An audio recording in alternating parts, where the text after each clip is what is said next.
Good morning. This is the Eager Beaver Show. You are listening to a True North Eager Beaver Media Incorporated podcast.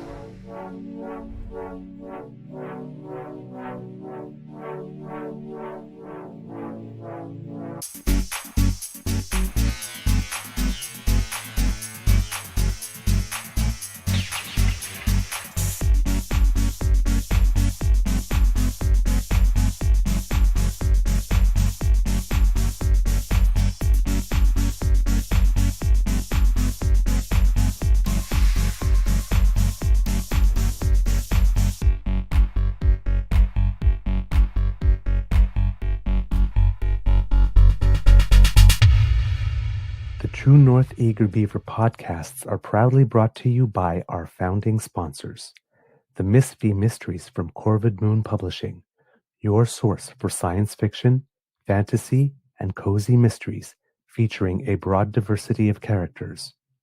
PsychicTarot.ca, book your tarot reading and unlock your spiritual journey. And the Pepper Master, hot pepper sauces made from farm-fresh ingredients to thrill your taste buds and expand your mind.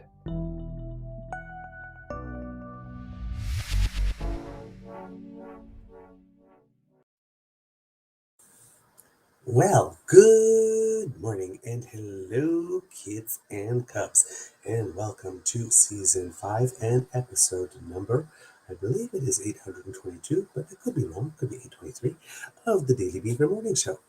Oh, Canada.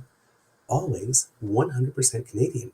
Today, recording day is Friday, January 2nd, 2026, and it is a very clear day here in Toronto. I am your host, the Eager Beaver, pronouns he, him, hey, Mr. Beaver Ray, and not with me as usual is my good friend, Mr. Grizzly. A big thank you goes to our podcast's founding sponsors, the Pepper Master, the Miss V Mysteries from Corvid Moon Publishing, and PsychicTarot.ca. Going to talk about a couple of things today, some new rules coming into effect, and some plans, aspirational, that certain people might have for us over the course of the year.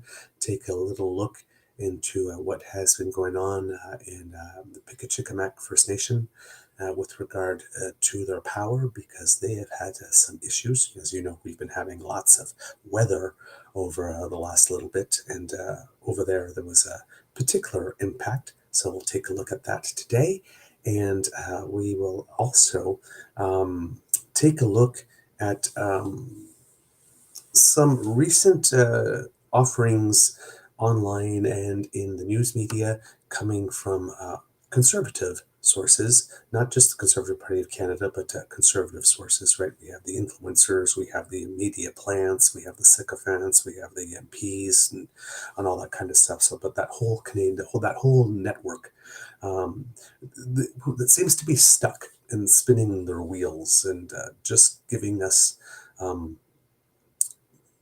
mind-numbingly inane points of view, or incomplete or overly simplistic. So we'll take a look at that, how things, things are changing and evolving for everyone except them, apparently. Oh, and I just made a note of something here. I'm just going to put it down on paper that I have to remember to mention as well, that I forgot to put in my notes. So there you go. All right, kids and cubs, how is your mental health doing today? As you can see, I'm in a very chipper mood. Was really hoping to get started at the usual time. That was my aspiration when I went to bed. I did go to bed yesterday at the earliest hour I have over the last 4 days. Unfortunately, that was still past 1 a.m.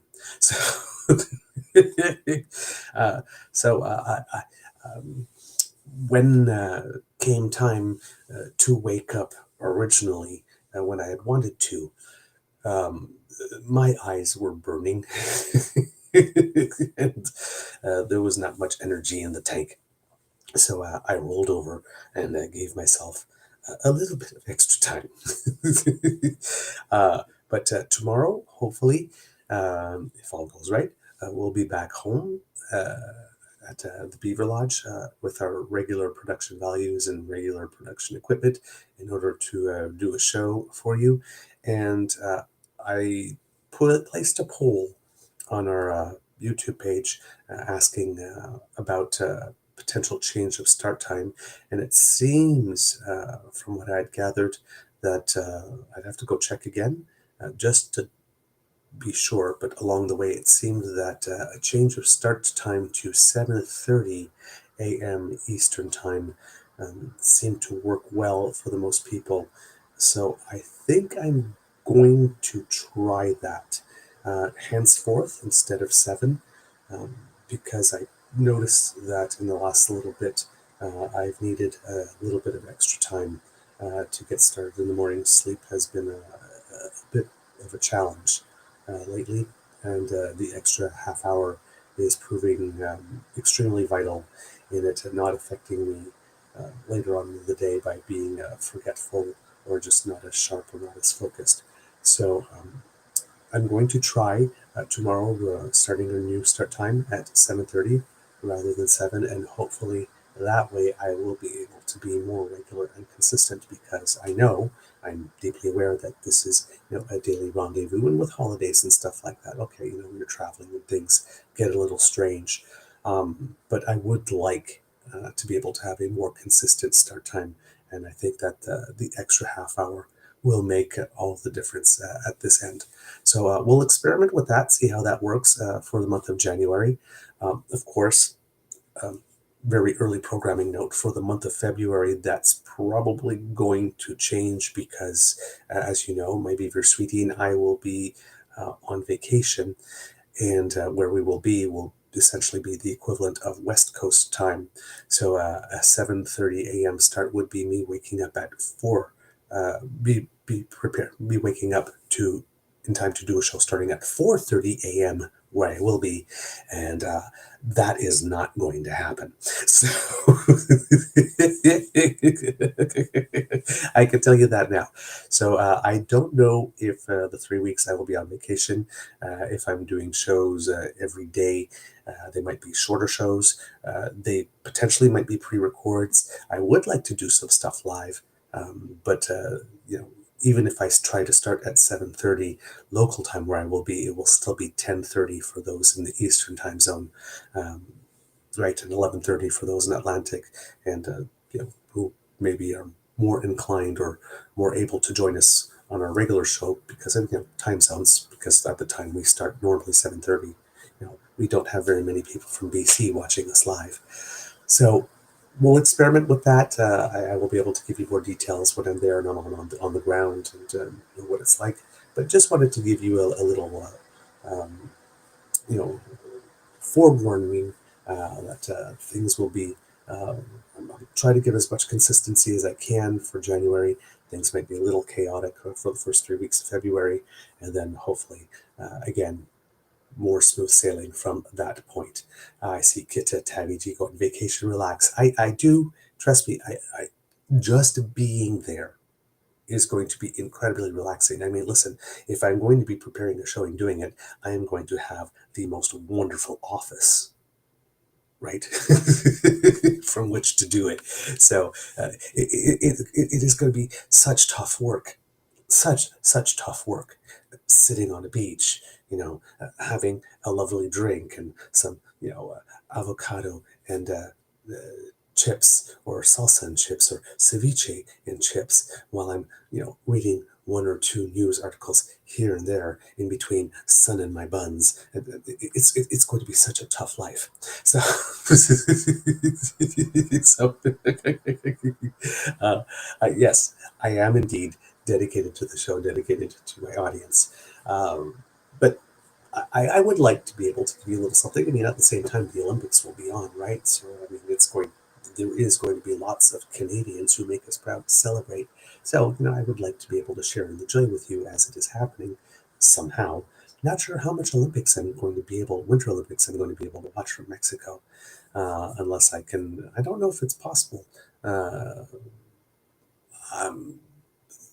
like I said, I don't know all that kind of stuff. I'm going to have to get a new SIM card while I'm down there, a local one, and all that kind of stuff. And then I don't know if VPN is possible, because apparently you cannot watch CBC Gem in Mexico. There's copyrights and all that kind of stuff. So I might just be following the Olympics, either just by reading the news, or if where we are, if Steve's Sports Bar still happens to exist in Puerto Vallarta, might pop in there once or twice, because that's a Canadian-owned bar there, and they have the satellite link-ups and all that kind of stuff. And once when I was there, I was able to watch the final of the Briar, I think it was, while I was there. So that was a weird experience, to be in Mexico eating an actual poutine with a whole bunch of other Canadians in a bar watching curling.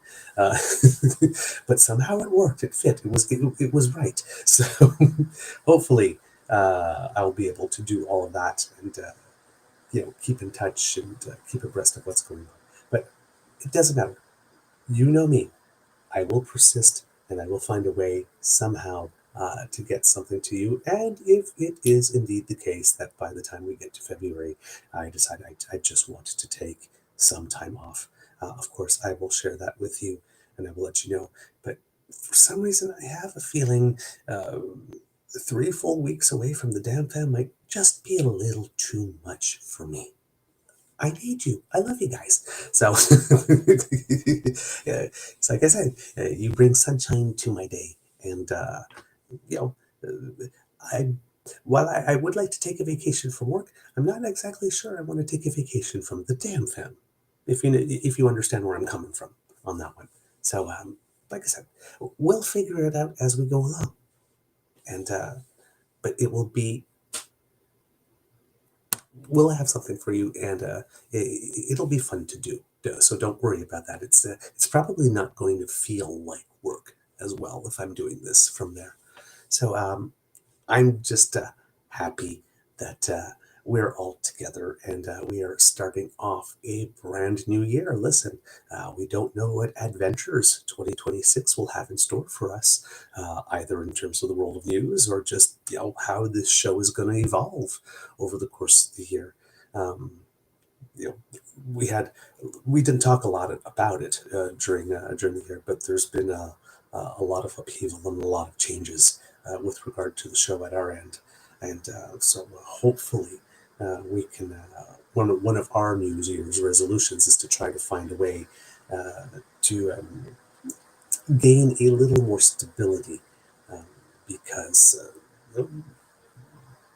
when we were working with Crier, there was a certain way of doing things, and we knew what to expect, and we knew what to do, and we knew what to do when Mr. Grizzly, was in his old job. And, we started to have it down, and, we were doing it pretty smoothly. But then things changed with Crier. They decided to full shop. And then Mr. Grizzly found new employment, which completely changed his schedule. And so, you change and you adapt, but we haven't got it all down yet. So that's hopefully my resolution for the show this year, is to try to be able to shore those things up, to learn how to do some of the audio editing myself, or to find some people that can help us with that. I was even talking about it with some friends over the course of New Year's, and it might have to come down to a situation where I might actually have to pay for some help in order to do that, to get that to happen, because financially, I'm sharing a lot here with the show, but financially, it seems that there was a decent portion of the financial support that came from our audience that was listening podcast only. And since we have not been able to keep up with that schedule since the end of September, I won't lie, the financial support this show has received has fallen off a cliff. Pretty much. So it might be a question of personally having to back that up in order to be able to get the podcast versions happening, and hopefully the additional revenue that would come in from that would be able to cover whatever, we would have to be able to compensate somebody who could do some editing, and it would probably have to be like honorarium style. But Mr. Grizzly is settling in very well at his job. It's going well, and it doesn't look like it is going to change from his end. The ability to do the editing and the cleanup of the audio in order to get the podcasts up. So either I have to learn it, or I have to find somebody who knows how to do it and can do it. Those are the only two ways out, because I do not want to have 2026 go through from beginning to end without us having audio podcasts. So that is something that we need to work on here. And for our audio podcast audience, for those of you who have transitioned and come to watch us to video, thank you for finding us and following us. And for those who are listening on audio and think we have just dropped off the face of the earth, who are probably not going to hear this either, so it's kind of futile in some way that I'm saying it, but I'm putting it out into the universe. We are really, really sorry, and we do miss you. So we are trying our best to find a way to reconnect with you. Also, for those who we had started experimenting with Substack sometime during the year, and it was working, but again, a lot of things just started happening, and we sort of had abandoned that a little bit. And another commitment is, and we started yesterday, trying to upload the shows back to the Substack again on a daily basis to get that out. And perhaps that way we can also compensate for some of the viewership and listenership that we've lost on podcasts by reaching out to a Substack audience. It is much easier for me to make sure that our content gets out on Substack than it does on podcast, because again, audio wise, there are some technical things that need to occur that I do not know. I don't have the software for yet. I don't master. And of course, there will probably be additional costs in acquiring that software for myself in order to be able to do that from the Kingston Beaver Lodge. So again, some upheaval at this end. We're trying to make it as seamless as possible for our audience at the other end. Not as successful as we would have liked to be, of course, but we are definitely working on it, and we will be dedicated to making that happen. So I just wanted to give you that type of update here. And like I said, but no matter what happens, we will keep at it, and we will try to keep growing. And eventually, I know that if I don't think about the amount of work that is required to get there, but I think at the payoff at the end from doing all of this, then that provides the motivation. Let's put it that way. And so I will make a plan, and I will try to execute that plan, and fingers crossed and eyes crossed that the plan will go well.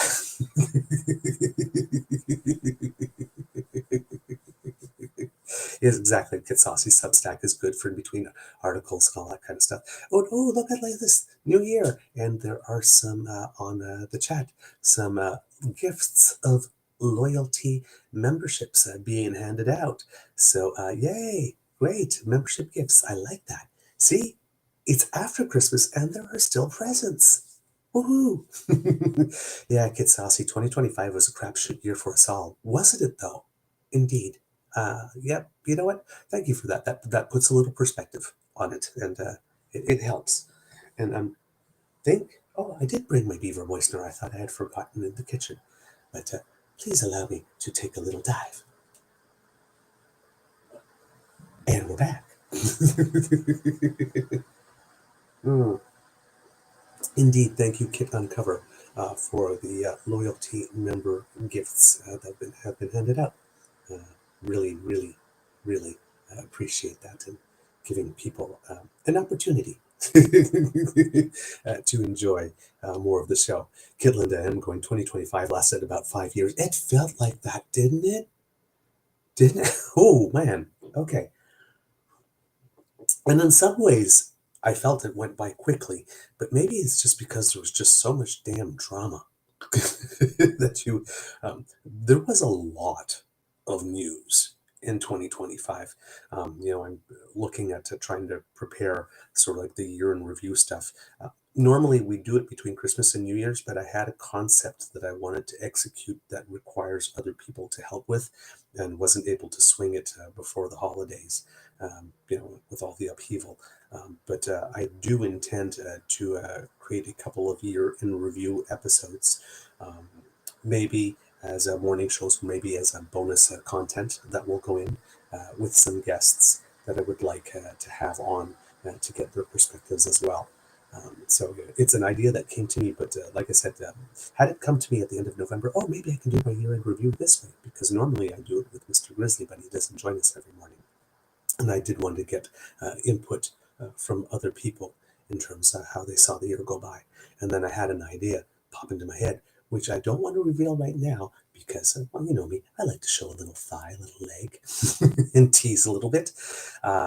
But it did require some coordination, and doing it so close to Christmas when everybody is busy was a little late to spring it on the people from whom I would need help, and wouldn't have been very fair to them to throw an extra thing on their plate while everybody is busy with the hustle and bustle. So we will, but there will be some episodes looking at the past year review, because a lot happened. I mean, think about it. A year ago today, Justin Trudeau was still Prime Minister of Canada, right? He stepped down on January 6th.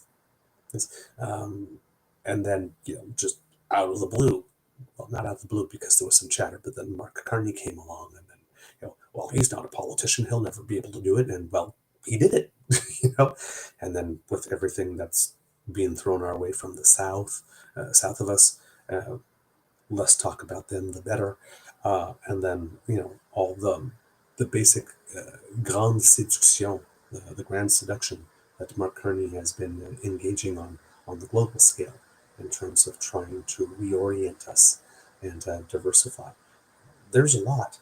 And that's just that. And there's everything else that happened in the world, right? We still have Russia, Ukraine. There's still everything that's going on in Palestine. There's right. There's still war in Sudan.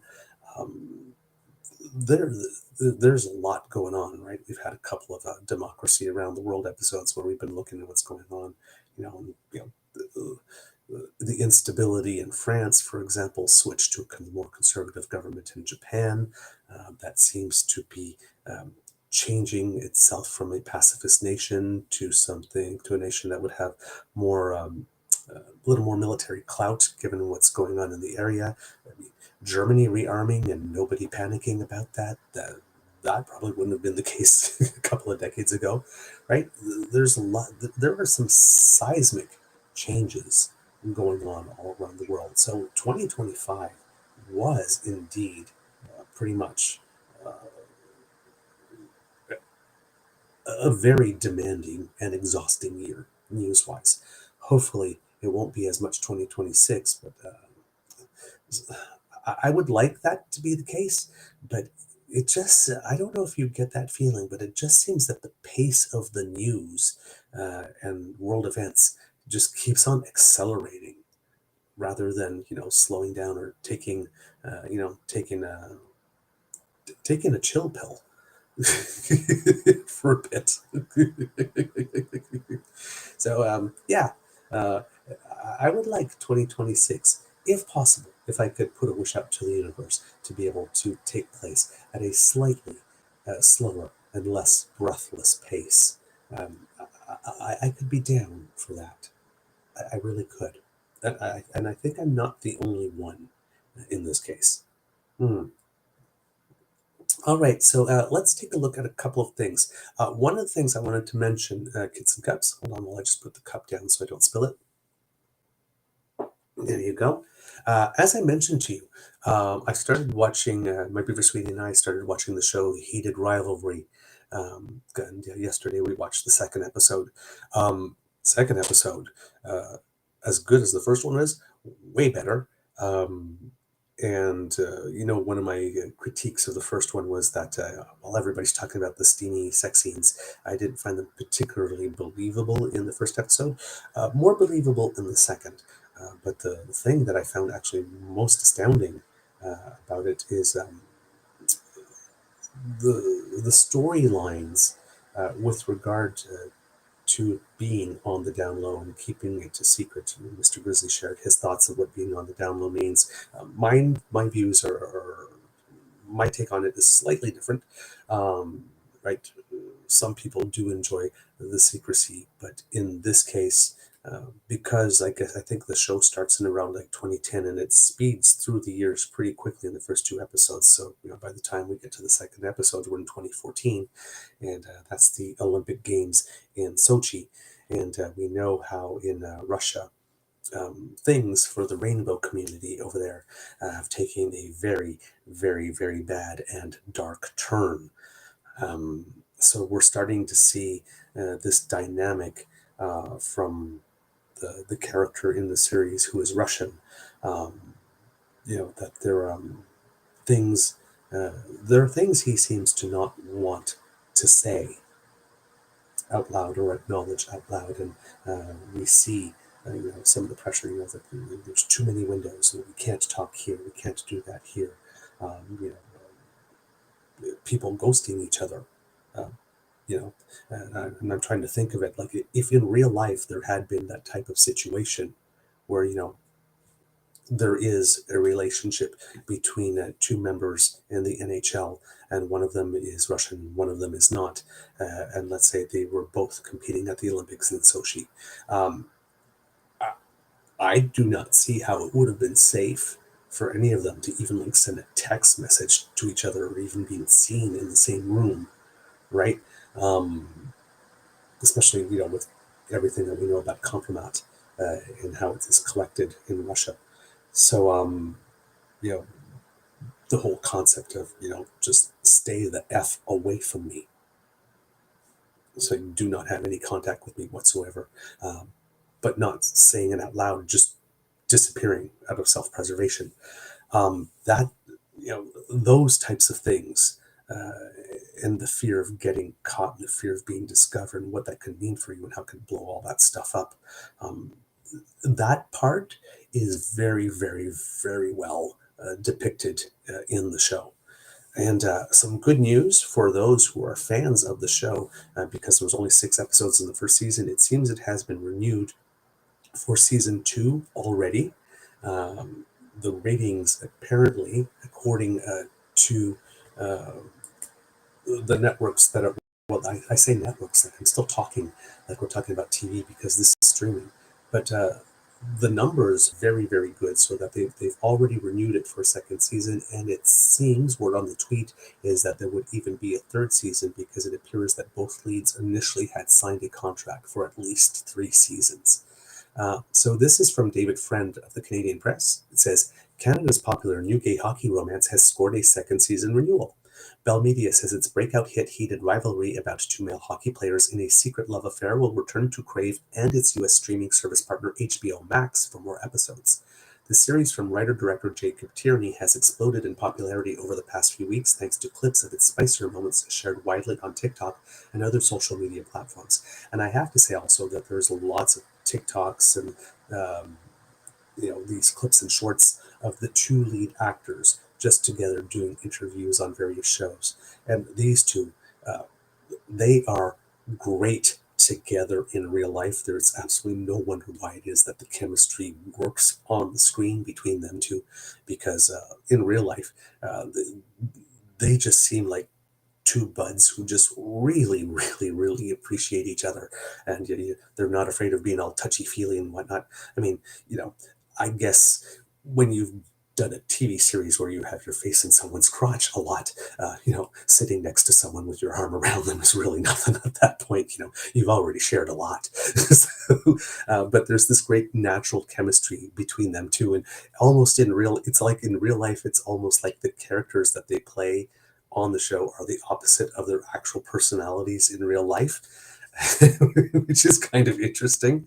But those moments too are probably attracting people to watch the show, because they are just hilarious together. So, whatever they are doing promotionally to get that show known and more popular is very much working for them. Back to the article. Hudson Williams and Conrad Story let me pronounce that correctly. Hudson Williams and Connor Story stars rival NHL hotshots Shane Hollander and Ilya Rozanov, who fall into a years-long relationship outside of the rink. Crave says its TV adaptation was its most-watched original series debut within the first 7 days, though it did not provide exact viewership numbers. That's something the streaming services do a lot. They keep on saying, like, this is the biggest numbers. And it's like, well, tell us what the numbers are, and then they never do. They keep that secret. Interesting.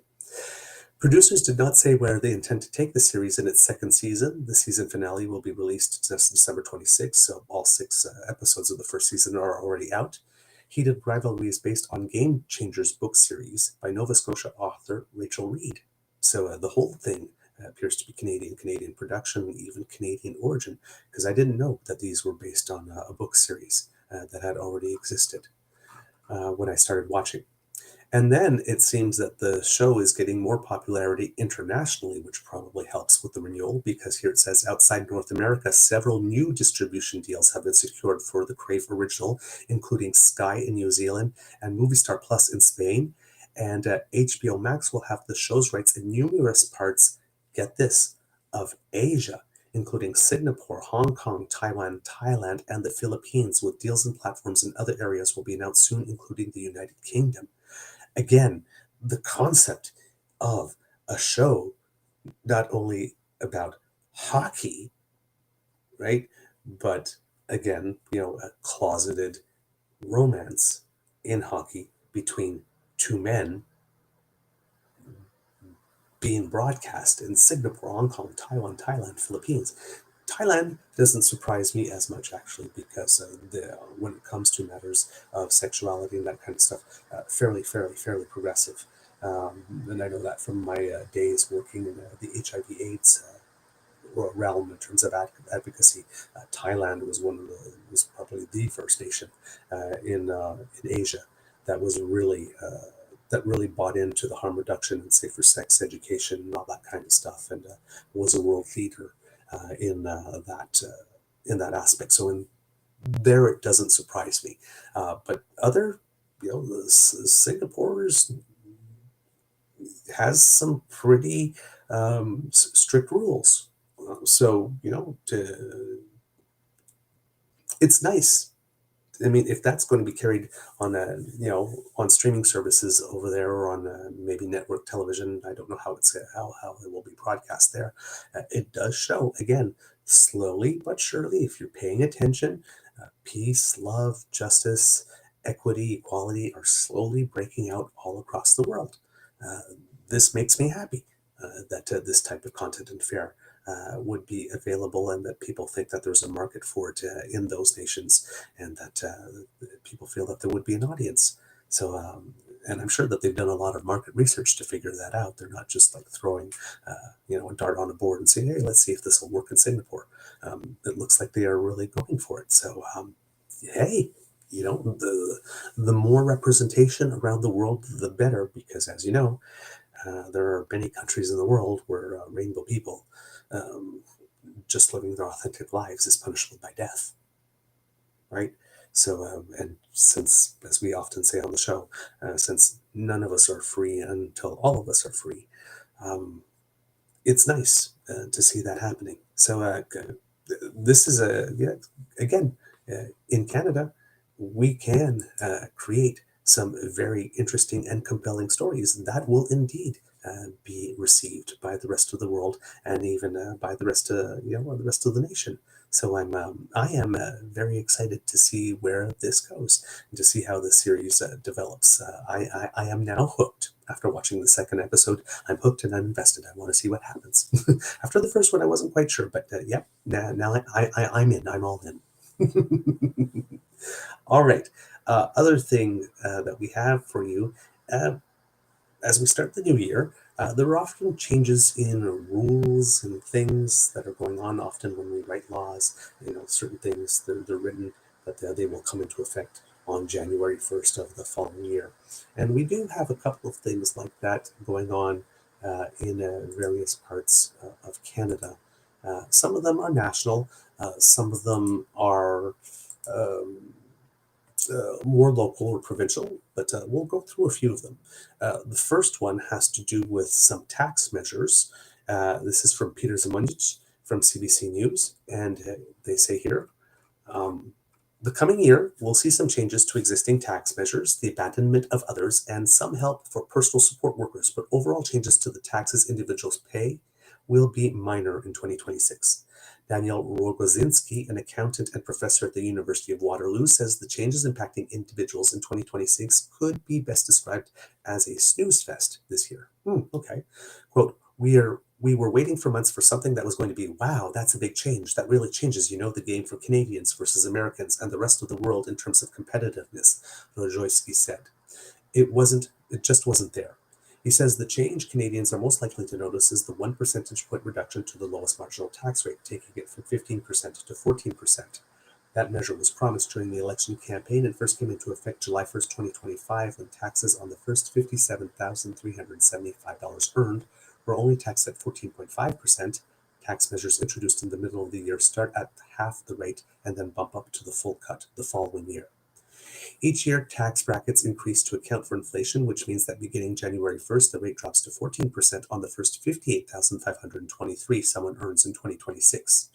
When the measure was rolled out, Finance Canada projected maximum tax savings of $840 per couple with two incomes.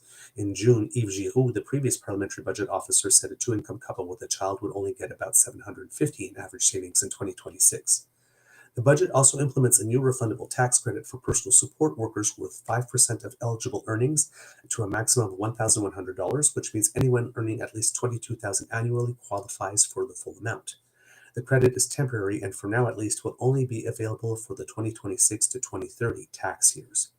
To be eligible for the credit, a personal support worker has to be employed by an eligible healthcare establishment, which the budget defines as, quote, hospitals, nursing care facilities, residential care facilities, community care facilities for the elderly, home healthcare establishments, and other similar regulated healthcare establishments. To qualify as a personal support worker, the budget says the individual must provide one-on-one care in order to, quote, maintain another individual's health, well-being, safety, autonomy, and comfort. The credit does not apply to people in British Columbia, Newfoundland and Labrador, and the Northwest Territories because those provinces have deals with the federal government to increase wages for those workers. Over the past 2 years, there have been proposals to change capital gains inclusion rates and exemptions in a way that created confusion over what did and did not apply, but those measures were cleared up and simplified in the 2025 federal budget. Carney's first budget increases the lifetime capital gains exemption when selling eligible small business shares, a farm or fishing property, from just over $1 million to $1.25 million, making it retroactive to June 25, 2024. Capital gain is the difference between the cost of an asset, an investment property, a stock or mutual fund, and its total sale price. Quote, so if you have a plumbing company or you have a distribution company and you sell it for $1.25 million more than what you paid for it, you have no tax to pay, Rogozinski said. That's a big incentive for people to go out and start business. Rogozinski said, let's try that again. I tripped over my tongue there. Rogozinski says that to make up for this measure, which is good for small businesses but cuts into federal revenues, the Liberal government announced in Budget 2025 that it was eliminating a measure announced in the 2024 budget that never became law, the Canadian Entrepreneurs Incentive. The incentive would have reduced the inclusion rate from the proposed 2/3 to 1/3 on a lifetime maximum of $2 million in capital gains for business owners that were set up as a Canadian-controlled private corporation, or a CCPC. In the 2024 budget, the federal government also had announced increases to the capital gains tax inclusion rate for businesses and some individuals. But a couple of days before the start of 2025 federal election, Prime Minister Mark Carney announced the proposed capital gains hikes would be scrapped. The new year will be the third implementing the Enhanced Canada Pension Plan contribution requirements. Under those rules, two ceilings are used to determine the maximum CPP contributions individuals have to pay. The first ceiling for 2026 is now $74,600, up from $71,300 in 2025. To work out the maximum contribution for an employee, the contribution rate of 5.95% is applied to the maximum of the first ceiling once the $3,500 basic exemption is factored in. That means that in 2026, the first ceiling maximum contribution for an employee is $4,230.45. The employer pays a matching amount for a total maximum contribution per employee of $8,460.90.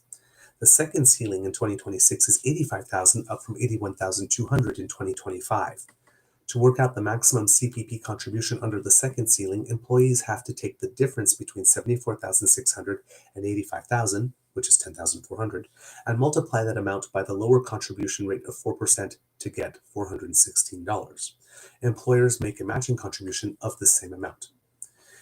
When it comes to income taxes, EI premiums and TFSAs, beginning January 1st, federal income tax bracket thresholds, which increase in line with inflation, will rise 2% across all brackets, compared to a 2025 rise of 2.7% and a 2024 rise of 4.7%. Provinces have their own income tax brackets, but for 2025, the federal thresholds will now be from $0 to $58,523, taxed at 14%. $58,524 to $117,045 will taxed at 20.5%. $117,046 to $181,440 will be taxed at 26%. And from $181,441 to $258,482, they will be taxed at 29%. And then every dollar above $258,483 will be taxed at 33%. So those are the new rates. With regard to employment insurance, the maximum insurable earnings ceiling for employment insurance will rise to $68,900 starting January 1st, up from $65,700 in 2025. That means the new maximum annual EI contribution for a worker will increase to $1,123.07, up from $1,077.48 in 2025. Employers can contribute a matching amount of 1.4 multiplied by the employee contributions for a maximum contribution in 2026 of $1,572.30, up from $1,508.30 last year. The annual tax-free savings account contribution amount in 2026 will remain at $7,000. Basic personal exemption amounts have also been adjusted to account for inflation, depending on income and family situation.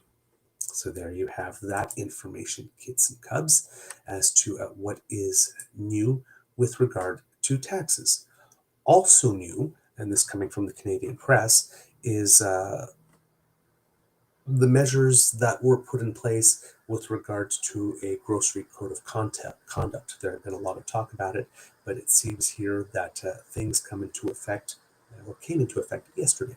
So the article here says that the voluntary grocery code of conduct for grocers, suppliers, and wholesalers and primary producers in Canada is set to fully roll out as of January 1st. The grocery code is intended to promote fair dealings between grocers and their suppliers, including in the application of penalties and fees. It was set up in an effort to bring more transparency, fairness, and predictability to the industry as a whole. The code, governed by the Office of the Grocery Sector Code of Conduct, includes trade rule provisions, a governance model, and an adjudication and dispute resolution process. Canada's 5 largest grocers, Empire, Loblaw, Metro, Walmart Canada, and Costco Canada, have now formally registered. So starting yesterday, the code, which was being rolled out in stages, will be fully operational, including the dispute resolution mechanism governing how complaints are addressed by the office and consequences for violations of the code. Grocers, suppliers, and other members will now be able to submit formal complaints. The Office of the Canada Grocery Code will also start collecting annual membership dues and releasing annual reports highlighting industry trends, systemic challenges, and proposed improvements according to the Canada Grocery Code website. However, experts who spoke to CBC News had mixed opinions on whether the code, which aims to improve relations between industry players, not bring down food prices, will have a meaningful impact on consumers. So again, let me repeat that there. The code aims to improve relations between industry players and not bring down food prices. The industry committee tasked with creating the code was established in response to contentious fees being charged to suppliers by large grocery retailers, an issue that came to a head in 2020. Years of high food inflation in the wake of the COVID-19 pandemic stoked public frustration with the grocery industry. Although the code's purpose wasn't to lower costs, its adoption nonetheless became a political issue. Some grocers were hesitant to sign on. Loblaw, for example, took issue with an early version of the code that it claimed would lead to higher prices for shoppers, but the federal government warned it could make the code mandatory if all major players didn't get on board. Yes. Oh no, don't impose new rules. That will raise prices for consumers, to get consumers to go, oh no, don't you dare force those grocers to apply to a code of conduct. And then the federal government said, yeah, okay, nice move, Loblaw. But yeah, if you don't get on board, we're going to make it mandatory. And we know that industry would always prefer to have something volunteer than mandatory.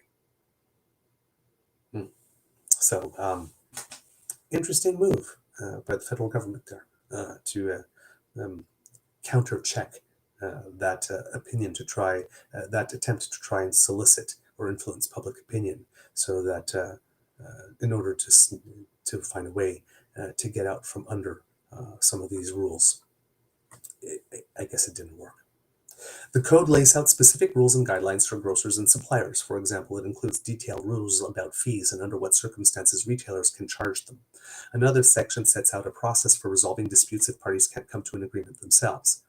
While the code is a first for Canada, other countries, notably the UK and Australia, have their own grocery codes. Former Empire CEO Michael Medline was the first major grocery executive to call for a grocery code of conduct to level the playing field for Canadian grocers and suppliers. He had cautioned it wouldn't be a silver bullet for solving problems in the industry, but that it could lead to lower prices, shorter supply chains, and more choice for Canadians. Quote, "It would be great if we had a silver bullet that could fix food inflation. It's really not the purpose of the code," said Karen Proud, the president and adjudicator of the Office of the Grocery Sector Code of Conduct, in an interview with CBC Montreal earlier this month. Quote, "The code is aimed at improving the relationship between suppliers and retailers. The code is not intended to address retail food prices, as it does not regulate pricing, control shelf placement, or limit companies' ability to negotiate commercial terms. But consumers may notice more innovation and investment in the industry as a result of the agreement, as well as fewer supply chain gaps," Proud said. Gary Sands, Senior Vice President of the Canadian Federation of Independent Grocers, told CBC News in July that he believed the code would ultimately have a positive impact on prices. Quote, "In other countries that have brought in the grocery codes of conduct, prices have come down," he said at the time. However, food inflation data from those countries doesn't paint a conclusive picture, and it's difficult to peg changes to a single factor. Michael von Massow, food economist at the University of Guelph, thinks it could actually drive prices up if it means limiting the concessions that grocers can demand from their suppliers. Quote, "It's hard to see as an economist how taking money away from the big grocers will then also lead to lower prices." But we'll have to see how it is that this plays out. If you happen to live in Ontario, there are new rules set to come into effect this year that will mean that many Ontario homeowners and landlords will have to add carbon monoxide alarms to their New Year's to-do list. Starting yesterday, changes to the Ontario Fire Code will require a working carbon monoxide alarm on every level of any residence with a gas-burning appliance, including a furnace, water heater, or stove. Under the current rules in place until the end of 2025, a carbon monoxide detector is required only outside every sleeping area. Matt Hepditch, a deputy chief with London's fire department, said the new rules are intended to provide better protection against a deadly gas that can't be seen, smelled, or tasted. Quote, "The only way you're going to know that there's a carbon monoxide in your home is if you've installed a carbon monoxide alarm," he said. Carbon monoxide is produced when fuels such as natural gas, gasoline, oil, propane, wood, or coal are burned. At high concentration levels, carbon monoxide reduces the body's ability to absorb oxygen, which can quickly affect brain and organ function and lead to death. The danger is magnified when combustion gases are not properly vented to the outside. People exposed to carbon monoxide often experience flu-like symptoms along with fatigue, shortness of breath, and impaired motor functions. Depending on the concentration, carbon monoxide can cause unconsciousness quickly, and death can occur within minutes. According to the Ontario Association of Fire Chiefs, carbon monoxide poisoning causes on average more than 50 deaths a year in Canada. Most of the victims died while sleeping, and nearly two-thirds of carbon monoxide poisonings happened during the colder seasons of fall and winter. While a carbon monoxide detector is the best defense against accidental poisoning, Hepditch said it's common for London fire inspectors to find both carbon monoxide and smoke alarms not working correctly or not installed at all. Quote, "I would say we run into that on a daily basis, unfortunately." He said the holidays are a good time to test smoke and carbon monoxide alarms. Each alarm should be checked to ensure the batteries are still good. Models also have a set lifespan, and older models may need to be replaced regardless of working condition. Quote, "Fire does not take days off. Fire doesn't recognize the holiday season or New Year, so this is a good time to check that you've got those alarms in operating condition," he said. "Check them and test them before you start having people over." As for which alarm to buy, Hepditch said homeowners should ensure the device is certified for use in Canada. Health Canada has recommendations about what to look for, including the logo of the Canadian Standards Association, that CSA logo that you often see on things, or the Underwriters Laboratories of Canada, ULC. Alarms can be powered by a battery or hardwired with a battery backup. There are also models that can be plugged into any standard electrical outlet. Some models are also dual function alarms with the ability to detect both carbon monoxide and smoke. Ivan Picott, general manager of Harris Home Hardware in London, Ontario, said the store is posting signs in the aisles to ensure staff and customers are aware of the new rules. The plug-in alarms with battery backups are really popular, said Picott. He said plug-in models tend to be less expensive, in the $40 range, than ceiling-mounted models, about $75. He also said the plug-in electric models are easier for customers who may be uncomfortable with ladders. So there you go, kids and cups. And there's a couple of tips here for you. In terms of if you hear different sounds, HepDitch says that carbon monoxide alarms have different alerts than smoke alarms. Carbon monoxide alarms have 4 short beeps followed by a long pause. Smoke alarms have long, continuous series of beeps. HepDitch said that if carbon monoxide alarm sounds in your house, get everyone outside right away. Don't waste time trying to turn off the alarm or find the cause. Also, 911 should be called whenever an alarm sounds so firefighters can check carbon monoxide levels in the house. 4 quick beeps means it's time to get out, said HepDitch. Our fire crews will use gas meters to check the appliances in your home for carbon monoxide. HepDitch advises that fuel-burning appliances can be inspected every year by a licensed technician. Appliances that aren't working properly can be a source of carbon monoxide. And, quote, those can produce incomplete combustion, and that's when we start to have problems with carbon monoxide. Also, check your venting, because improper venting of furnaces, water heaters, or stoves can be a source of carbon monoxide in the home.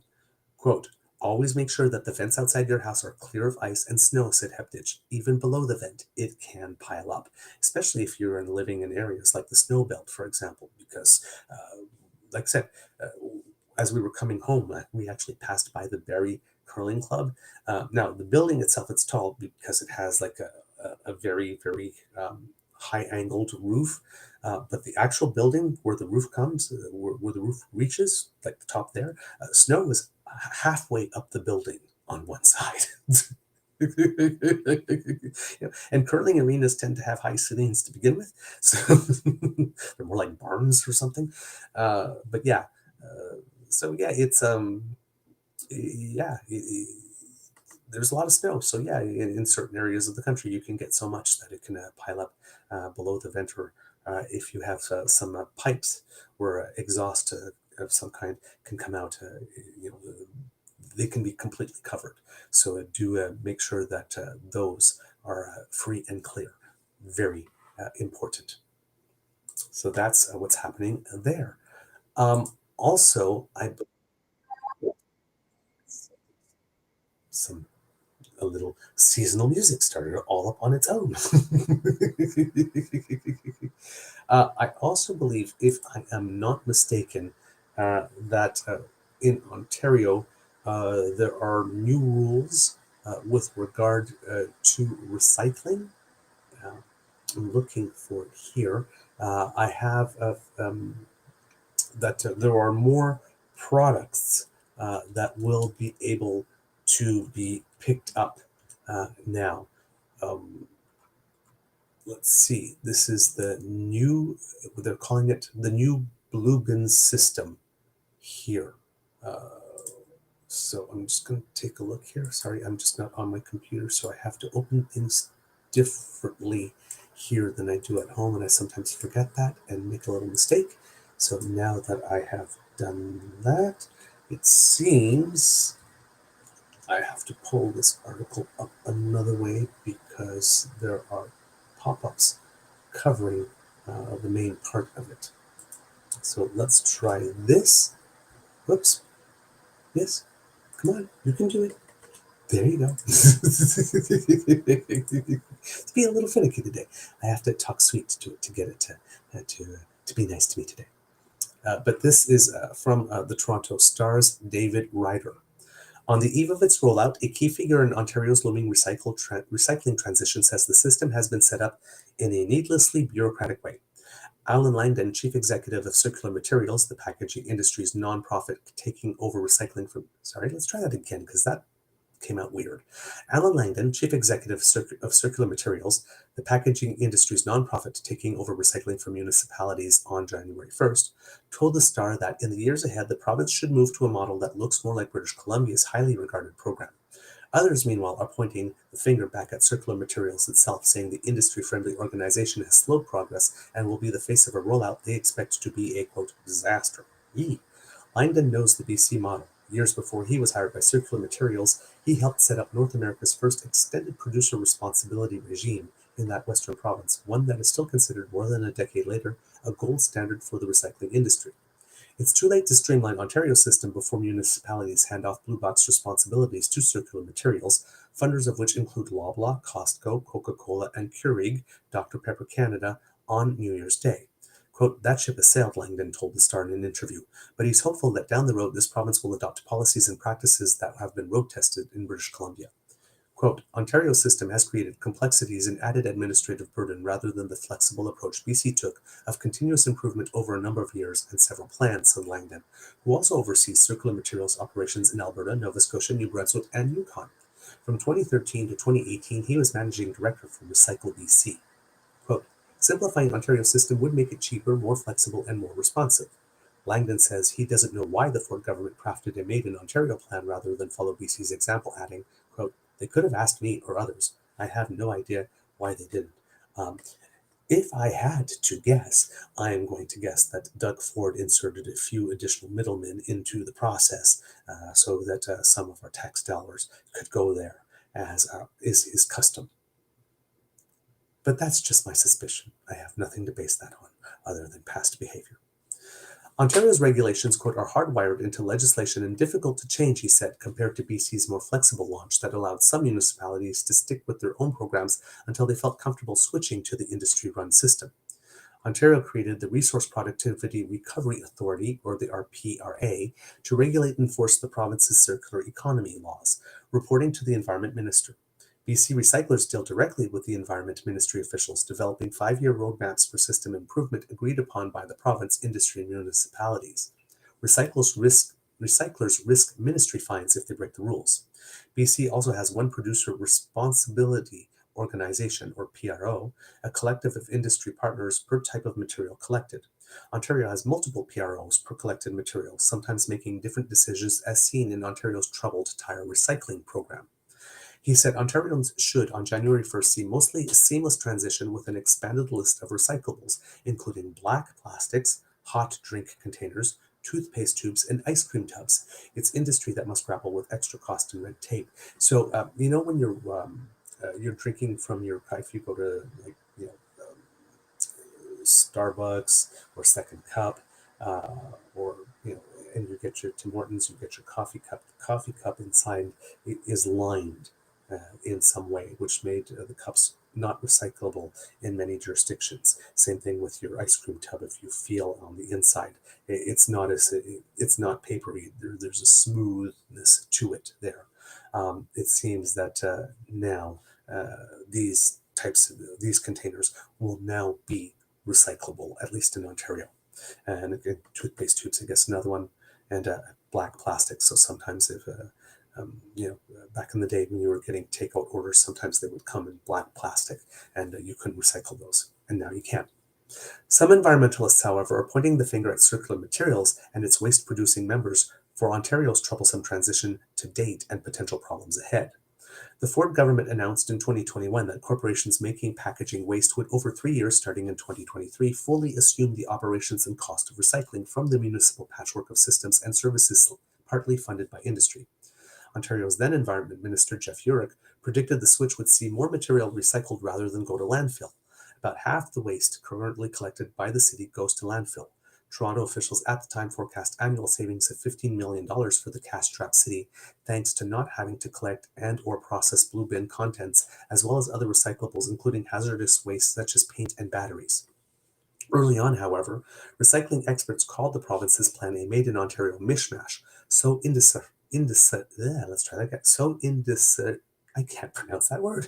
indecipherable. They doubted the transition could launch in 2023. The Ford government tabled reforms, but I was going to say controversially, but it's not that. The Ford government tabled reforms, but controversy and policy reversals continued. Last June, the Environment Ministry proposed killing its plan to add blue box recycling to apartments, condos, long-term care, and retirement homes that previously had private pickup. It also proposed a 5-year delay in forcing waste producers to recycle materials from receptacles in public spaces. The Ford government said it needed to reduce the burden on industry. Municipal officials predicted an avalanche of extra waste to landfill. Final regulations published in September, delayed by 5 years, rather than cancel requirements to expand Blue Box into multi-residential buildings not currently in the municipal recycling system. Also, a much criticized proposal to suspend some of industry's recycling targets for 5 years was reduced to a 2-year grace period for waste producers to make, quote, best efforts to hit targets before facing potential fines. The Ford government stuck to its plan, however, to relieve producers of responsibility for public space recycling collection and processing, putting the cost on municipalities, including Toronto, which now expects to save annually only $10 million from the recycling transition. So basically, Doug Ford said, hey, Toronto, I'm going to help you save $15 million per year on recycling by making the producers pay for that and having grocers contribute to that. But by the way, of that 15 million, did I say 15 million? No, I only mean 10 because, when people put recyclables in a public space collection, we're not going to be doing that anymore. That is yours. So when I said 15, I really meant 10. What a guy. What a guy. Emery Alfred, a senior campaigner at Toronto Environmental Alliance, told The Star that adopting BC recycling practices won't fix an Ontario system heading for major waste woes. Ontario municipalities are pushing to accelerate and expand the recycling transition, she said in an email, while, quote, circular materials, along with producers, have done a lot of advocacy to narrow the scope and slow down Ontario's regulations, which is the main cause of the problems, along with ongoing changes that have made it impossible for municipalities to plan. Residents are learning what they can put in their bins and who's picking it up, Alfred said. But the bigger issue is that this part of a systematic erosion of recycling and all waste programs in Ontario. This is part of a systematic erosion of recycling and all waste programs in Ontario. Quote, we're expecting that the new Blue Box system in Ontario is going to be a disaster. Alfred pointed to the province reducing its initial recycling targets and allowing producers to count the incineration of some materials towards 15% of recycling targets. Why? Ashley Wallace, Associate Director of Environment Defence, said there are drawbacks to the BC system compared to Ontario's if the new system is allowed to operate properly. I'm sorry, I'm still stuck on how incinerating some materials counts as recycling. I'm also can't wrap my hand around how reducing recycling targets counts towards achieving targets. Only in Doug Ford's Ontario, I guess. God, this man, what a mess. I'll repeat the last sentence so we didn't break the flow here. Ashley Wallace, Associate Director of Environmental Defence, said there are drawbacks to the BC system compared to Ontario's if the new system is allowed to operate properly. Having the RPRA as an arm's-length enforcement agency is important to ensuring impartiality, as opposed to BC's streamlined system that makes the Environment Minister, quote, complicit in the producer's approach, she said in an email. Even after they stop being responsible for recycling, local governments expect to get an earful from residents if things go wrong. Toronto officials recently urged people to not call 311 if they have a blue bin problem, instead to reach out to Circular Materials, which will have a customer service line open on weekdays and not all day, with after-hours callers being invited to leave a message. Oh my God. One potential point of confusion is the recycling collection schedule. Curbside collection days remain the same in Toronto, Wednesday or Thursday, depending on when you live. However, some residents of the old city of Toronto will see a switch in the alternating order of recycling and garbage pickup. Affected residents received notices of the change, which is also on the city's website. That happened to us where we are in Kingston as well. I think the date that the materials were collected also changed for us when it moved to the private organization that's doing it there. The city says it has been working with Circular Materials since 2023 to make the switch as painless as possible, while noting service gaps, such as the city having to pick up recyclables from park bins and the delay in servicing all multi-residential buildings. The city is working to fill these gaps where possible, so recycling access and customer service remain strong, said city spokesperson Crystal Carter. Aurora was among municipalities to complain when residents were told they had to take hulking 95-gallon recycling bins. Mayor Tom Rackus said they have since been offered 30 65-gallon bins, but those are still difficult for some people to handle. Maracas also said local governments have had to solve such problems and shouldered the task of keeping residents informed. A stronger and earlier communications effort by Circular Materials would have gone a long way in easing this transition for residents, Maracas said, adding that the Ford government has been receptive and responsive to his feedback. Gary Wheeler, a spokesperson for Ontario Environment Minister Todd McCarthy, said regulations to guide the transition were introduced after extensive consultation with municipalities and waste producers, noting that for the first time the same recyclables will be collected province-wide. Circular Materials will work closely with communities to ensure a smooth transition, he said, while the RPRA will closely monitor implementation to ensure that producers fulfill all regulated requirements. So in a shorter version here, what it says, what you need to know about the blue bin changes. Starting January 1st, Circular Materials, not the City of Toronto, will be responsible for curbside recycling collection using contracted trucks and staff. Residents can continue using current bins. And then, like I said, recycling questions or concerns should be directed to Circular Materials instead of the municipality. The same materials plus some new items, including black plastics, containers, hot and cold beverages, including coffee cups, frozen juice containers, ice cream tubs, deodorant, and toothpaste tubes, will be accepted in blue bins starting January 1st. And there's online, if you happen to be living in Ontario, a full list of recyclables.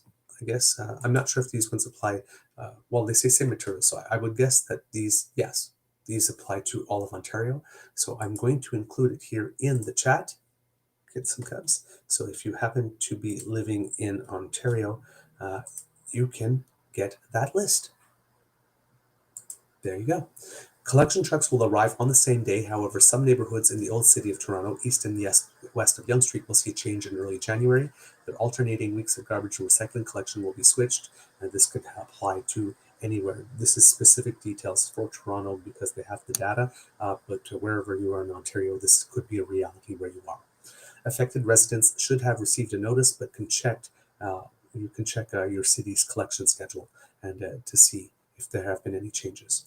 And then again, residents with questions or concerns about green bins, about recycling that has not been picked up, shouldn't call 311, but the company itself that is responsible for it. And where the City of Toronto is concerned specifically, they will continue collecting green bin organics and garbage. That will still remain the responsibility of the city. All right. I believe that is the overview of a lot of things that will be changing. There was one more thing in terms of this one is probably a little more aspirational than it is something that is set to come into effect specifically this year. And it has to do, I believe, in Manitoba. Wap Kinew is stating that he is going to end long healthcare waits in 2026, but it seems that there's some skepticism about the ability to see that through. So this is according to Ian Froese of CBC News. I hope that I pronounced his name correctly. Here it says that some healthcare leaders are questioning how Manitoba Premier Wap Kinew can confidently declare his government will end long waits for healthcare services by the end of 2026. In a year-end interview, Kinew was asked when his government will fix the long waits at emergency departments and for surgeries and diagnostic testing. He replied it would happen in 2026. Kinew said the 3,500 net new healthcare workers hired in the past 2 years has put Manitoba in the position to tackle long waits for medical care. Quote, people have been saying we need more staff, we've added more staff, and will continue to add more, he said. He explained that his new healthcare pledges from the November throne speech are possible because of the added resources. Quote, people are saying that we need to guarantee the patient experience, the safety for the patient, so we're bringing in a patient safety charter, he said. People said we need to end mandating overtime for nurses, we're going to start doing that. People have said we need to have staff-to-patient ratios, we're going to start doing that. He also pointed to a new initiative launched at Grace Hospital in Winnipeg where patient discharges are now reviewed by a team of healthcare professionals rather than individual staff. Kinew said the change has led to faster discharges. But despite the Premier's confidence, Kinew's promise to end long waits was met with skepticism from some healthcare leaders. Quote, There seems to be some extreme confidence, but without the substance that I think is necessary to make statements that the healthcare system and wait times and surgical wait times are going to be fixed this coming year, said Jason Linklater, president of the Manitoba Association of Healthcare Professionals. I have real concerns that the numbers don't align with a statement like that. For example, median wait times at Winnipeg hospitals has trended upwards since the COVID-19 pandemic, now regularly exceeding 3.5 hours, while waits for several key surgeries, including hip and knee operations, have been rising this year. The Premier didn't explain what a fixed to long wait term cares would look like. Regardless, Linklater doesn't believe the healthcare system has enough staff to achieve what Canoe wants. Quote, as much as I would hope that the Premier is right, I just don't see the reality of what we see in the healthcare aligning with that. Manitoba Nurses Union President Darlene Jackson says she wishes she could muster the same optimism as Canoe. She thinks the Premier has political motivations for insisting a fixed to long waits is around the corner. The NDP made improving the healthcare system the primary message of its successful 2023 election campaign. Quote, I think politically the government needs to say we're making progress because they got in on a healthcare platform, she said. Jackson maintains there are not enough nurses to advance the NDP government's throne speech pledges, although Canoe has been saying nursing levels are already sufficient to begin phasing out mandatory overtime in priority areas. She said one nurse felt dismissed after a brief conversation with the Premier at a legislature event earlier this month when she told the Premier there were not enough nurses to end mandatory overtime, but the Premier said otherwise. Quote, she felt incredibly disillusioned with this government. It's a shame because when you're on the front line of the healthcare system, quote, you can see exactly what's happening, Jackson said. Progressive conservative health critic Kathleen Cook said she's, quote, baffled the Premier still insisting there are enough nurses to advance his new priorities, including an end to long waits. Quote, anyone who has visited a hospital recently will tell you that's not true. Frontline nurses will tell you that's not true, and all of his promises hinge on that being true, Cook said. That tells me he can't do what he says he's going to do. She believes Canoe is feeling the pressure to improve the healthcare system because she argues he's failed to make the improvements he's promised in the 2023 election. All right. Well, I guess only time will tell in this one. But you know what? Aim high. At least he is aiming high. And if he's not able to actually reach the full target, hopefully there will still be some improvement and therefore and something to build on. But yeah, indeed, a little skepticism there from the healthcare community about whether or not this is indeed possible. All right, and I believe that is everything scheduled and aspirational that I had on the list in terms of changes that could be coming soon. There is one story I've been wanting to mention for a couple of days, and it keeps on slipping. So I will definitely bring it to you now because we had been talking about healthcare in Alberta a little bit with the very unfortunate death of Mr. Prashant Srikumar in the waiting for service and care in the emergency department at a hospital in Edmonton. And it seems that there is another bit of a health issue going on in the province that if you're in the province, you're probably aware of it. But here it says this was around Christmas Eve time. There is a situation, a rare bacteria known as Haemophilus influenza type B or HIB that is circulating among homeless adults living in Calgary. And there was a memo sent to emergency departments and urgent care workers from primary and preventative health services that warns of a cluster of invasive HIB cases caused by a genetically distinct sequence type. Quote, this strain has previously been reported in British Columbia and is now appearing in our region among adults experiencing homelessness or unstable housing, the memo reads. In 2022, an outbreak of HIB was reported on Vancouver Island, spreading among homeless populations as well as people who use drugs. Island Health said at the time that one person had died from the infection. According to the Alberta government, there have been 8 cases of HIB in the Calgary zone in 2025. That's compared to 3 cases in 2024 and 2 cases between 2019 and 2023. HIV used to cause more illness among children until a vaccine for it was introduced and included as part of a routine childhood immunization, said Dr. Isaac Bogosh, an infectious disease specialist at Toronto General Hospital. Quote, "It's not a very common infection, but I think if you work in a hospital, you're not surprised to see it every once in a while. Is this going to add significant pressure to an already stretched healthcare system? No, it's not. But it's important to recognize patients coming in with risk factors like homelessness may have this infection." The memo acknowledges HIV remains relatively rare in Calgary, but quote, "the uniqueness of the epidemiology of the strain warrants awareness."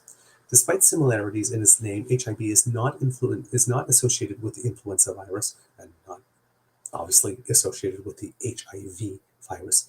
When you were saying HIV, usually that is capitalized HIV. When we say HIV, the H is capitalized and the I and B are lowercase. So some people might refer to it as HIB rather than HIV. It is probably more commonly referred to as HIB, I would say. It can, however, present a flu-like symptoms like ear or sinus infections, Health Canada says, in rarer, more severe cases. HIB or HIV can get into the blood and infect various organs. Then it can cause symptoms like fever, drowsiness, and vomiting, and can be fatal. Bogosh says as infections go, it's not hard to treat, diagnose, or prevent, but says it is, quote, "sadly an infection that is more common in homeless populations." He says that's due to a lack of infrastructure in environments where people are clustered together with lower access to healthcare and hygiene services. Those factors can also lead to higher risk of weakened immune systems among homeless populations, making them more susceptible to the spread of infections, said Dr. Monty Gosh, an addictions and internal medicine specialist and assistant professor at the University of Calgary and University of Alberta.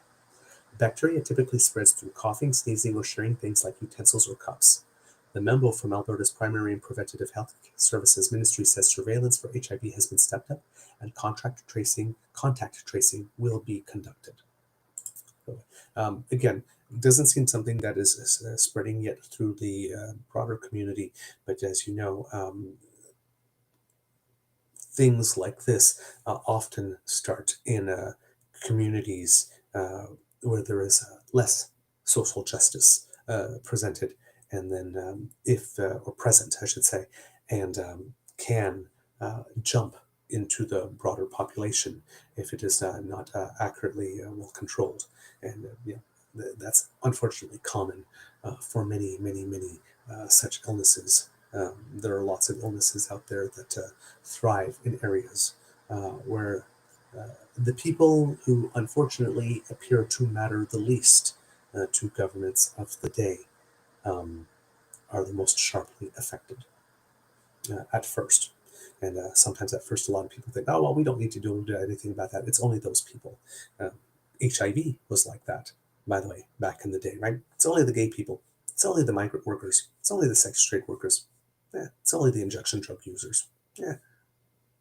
It's only those Haitians that have come from away. We don't need to care about them.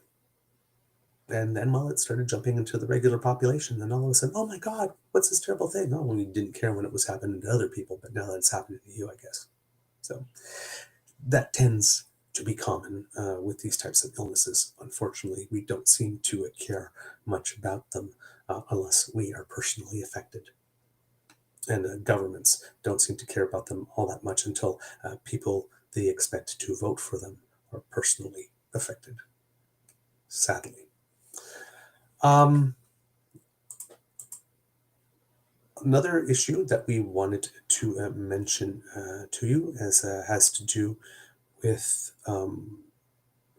before we do that, it also here seems that there's a measles outbreak in northeast British Columbia, which was set, people are saying, health officials are saying, is set to continue into this current year, according to Matt Prepost of CBC News. It seems that 6 months, this measles outbreak has been going on for 6 months in northern BC, in northeast BC, and Northern Health says that the virus will continue to circulate in the region well into 2026, prolonging the strain on healthcare workers and keeping vulnerable people at risk. As of December 29th, the BC Centre for Disease Control reported 338 confirmed and probable cases across northern BC. The vast majority, 317 of them, have been in the northeast region around Fort St. John, where community transmissions still show no sign of slowing down. Chief Medical Health Officer Dr. John Kim says he expects to see 5 to 10 new cases a week in the region in the new year.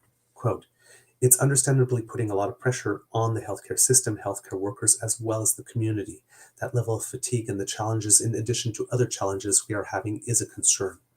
The outbreak is the province's worst since 2014. It began at an elementary school north of the city and spread through exposures at shops, businesses, as well as the local hospital.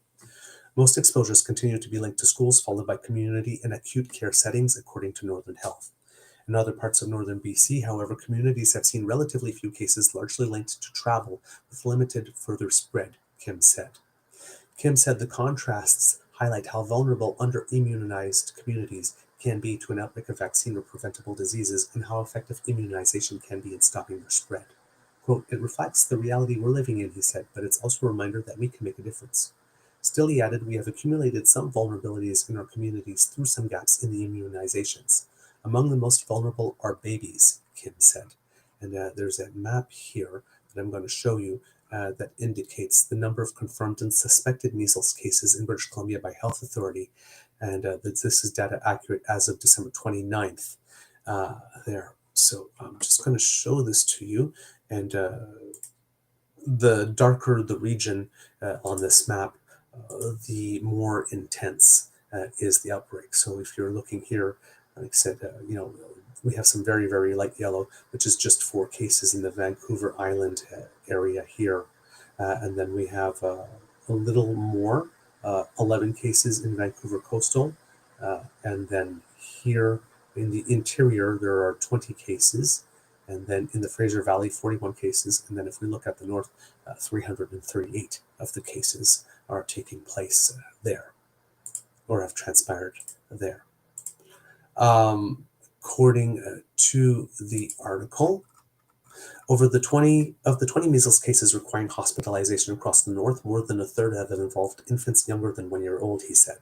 Quote, "So it can reflect that severity and vulnerability and risk among the very young population.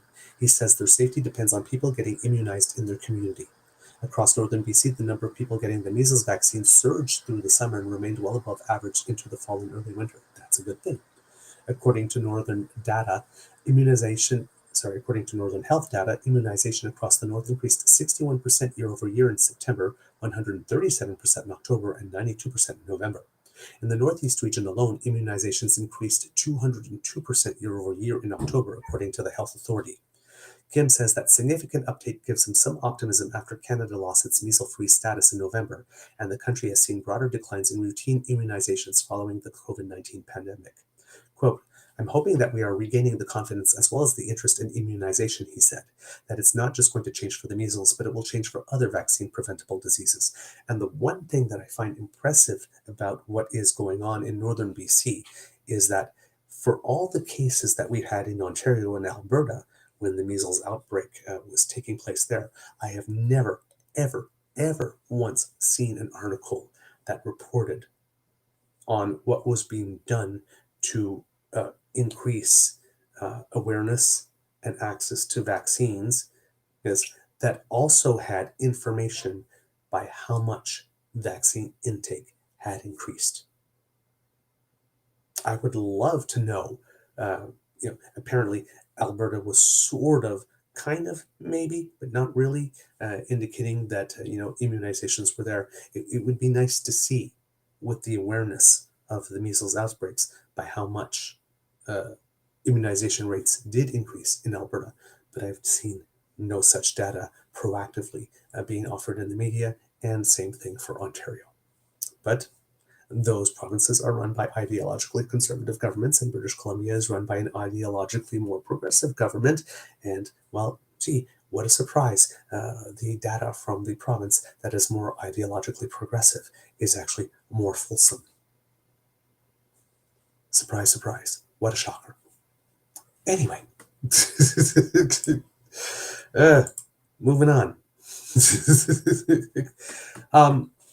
Going to, we mentioned it very briefly when we were talking about all the weather that we've been having, but there was a situation in the Pimicicamak, that First Nation, that was rather concerning. and we wanted, there have been some updates as to the situation. So we will take a look at that. This is according to CBC News on New Year's Eve here. The chief of the Northern Manitoba First Nation was criticizing Manitoba Hydro after a days-long power outage had forced some residents to leave the community with temperatures dropping to below minus 30 degrees Celsius. Pimicicamak Cree Nation Chief David Munias declared a state of emergency for the First Nation on Monday, and we had mentioned that, after power went out late Sunday evening when a power line that crosses the Nelson River about 10 kilometers north of the community snapped. The First Nation, about 530 kilometers north of Winnipeg, has nearly 7,000 residents living on reserve. Crews that were working in Pimicicamak said repairs would take until 6 p.m. Thursday due to the remote location of power lines and a difficult terrain. Manitoba Hydro spokesperson Peter Chura had told CBC News that. The broken line was between two islands, he said. Crews and material would have to be carried to each end of the broken span via helicopter to complete the repair, which was still on track at that time to be done by Thursday. Manai says he was not happy with the time frame. Quote, "I'm very disappointed and I'm very frustrated," he told Marcy Marcusa on CBC Manitoba's information radio on Wednesday. "This all could have been prevented if we had the hydro line come down the highway." Hydro has previously told Pimicicamak that it could take decades to move the transmission line and require several studies to examine the feasibility and impact. There's no guarantee that moving the transition line closer to a road would prevent lengthy power outages in the future. However, Hydro has sent further support to Pimicicamak in case the repair takes longer than recent estimates, including a 300 kilowatt generator sent from Thompson to power a water treatment plant and several smaller generators and heaters to use at local warming centers. While Pimicicamak's needs are largely infrastructure related, they also need more cots, water, food, and gas, the chief said. Pimicicamak water and sewage tanks are frozen and its main water line is at risk of freezing, he said. The community's water reservoir has also run dry. Fire and safety risks have emerged as some residents who stayed behind have been using candles and small portable heaters to stay warm. Quote, "Families are freezing. Our homes are without heat and electricity in extreme winter conditions," he said at news conference Wednesday afternoon. "This is now a human safety issue, not just a power outage." Pimicicamak County Councillor Shirley Robinson said it's a life and death matter during a news conference with Manias and Manitoba Kiwatiano'i Okimakanak Grand Chief Garrison in Winnipeg on Wednesday afternoon. Robinson called on the province to do more to support residents. Quote, "I want the governments to act now to help us, to help our nation. We are in a life and death matter right now back home. It's minus 31 degrees Celsius as we speak," she said while fighting back tears. Robinson was in Cross Lake when the power went out and helped transport residents to the community's public works building so they'd have a warm place to sleep. Premier Wap Canoe, I know you're listening. Declare that state of emergency with us and get the army into Cross Lake as soon as possible, Robin said. Bring our children out, bring our elders out, bring the community out. We shouldn't have to beg. We deserve the same standards of care as any other ordinary person in this country of ours. Manaya said he asked that residents be evacuated by plane in a Wednesday morning meeting with Manitoba Hydro, Indigenous Services Canada, and the Canadian Red Cross. But he hopes no more evacuations are needed, with 600 generators starting to be flown into the community on Wednesday. Multiple busloads of Pimicicamak residents have been taken to Thompson, about 125 kilometers to the north or south to Winnipeg, where they are staying in hotels. Troy Papanekis and his family of 6 arrived in Winnipeg on Tuesday. They kept warm the first couple of nights without power by snuggling up close together in one room using a 3-wick candle and body heat after their generator was frozen and not working. They ended up going to the Public Works building before being evacuated. "We're here now, we're warm, we're thankful for our community," Papanekis said. "We've got taken care of, so I'm happy about that." Philip Beardy, 70, who was in Winnipeg when the power went out in his community, quote, "Now we're stuck here," he told CBC on Wednesday. "It's not the first time the power has run into trouble, as winds have caused it to swing and snap in the past," he said. "We've been telling Manitoba Hydro that for a long time. It's been very devastating for Pimicicamak residents," he said. "Nobody likes to get moved out of their community, especially at this time of season." So they promised that things would be solved by Thursday, which was yesterday, and according to Nathan Lewicki and Lauren Scott of CBC News, residents of Pimicicamak Cree Nation are celebrating and relieved now that power and electricity are being restored to the community. Manitoba Hydro has repaired a broken line that caused a widespread outage. On Thursday, it began restoring power to homes in stages, nearly 4 days after the down line left community members without heat in freezing winter temperatures and prompted a state of emergency. Quote, "I seen my outside light on. I said, praise the Lord, we have light again," said Brenda Monias, who remained in the community for the entire duration of the outage. She was overjoyed with the return of light and warmth on New Year's Day. Quote, "It's very good, and I'm happy for my grandchildren so they won't be cold." Manitoba Hydro spokesperson Peter Chura said crews have completed repairs to the downed power line. He said power will be restored throughout the First Nation community Thursday as the utility gradually re-energizes customers. The utility is turning the power back on in stages because doing so all at once could overload and damage equipment and prolong the outage. Power is expected to be fully restored to all customers in the community by sometime Thursday evening, he added. On Sunday night, lights went dark and heaters went cold in the northern Manitoba First Nation, located about 530 kilometers north of Winnipeg, when a power line that crosses the Nelson River snapped. And then it goes back to recounting some of the stuff that was in the previous story. Let's see, what else do we have? During the outage, community members rallied together to provide warm meals and shelter to residents. Loretta Ross, for instance, made food for more than 1,000 people. It was minus 30 with the wind chill here, but people were just lining up and they got hot meals, which I'm thankful for, Ross said on Thursday. Brenda Monias echoed the community spirit. "We are survivors. Anything comes our way, we help each other," she said, thanking frontline workers from the grocery store to the nursing station and community volunteers who went home to home, checking on people. Very important to do that. Hydro personnel will remain in the community to ensure that the power supply remains stable, Shura said. The utility is also supplying Pimicicamak with a large generator to get its water treatment plant back up and running, as well as generators and heaters for the warming centers until residents are able to return to their homes. Despite the completed repairs, Chief Monias said evacuations are still going on for elders, babies, and vulnerable people with medical concerns. So good to see that the power is back on.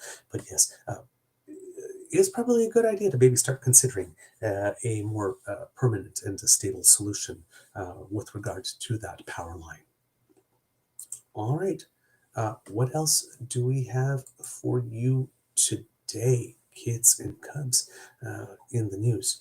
Oh, a little look stateside for a couple of seconds, kids and cubs, because there had been some interesting developments with regard to something involving President Donald Trump, or IQ 47, as we like to refer to him here on this show.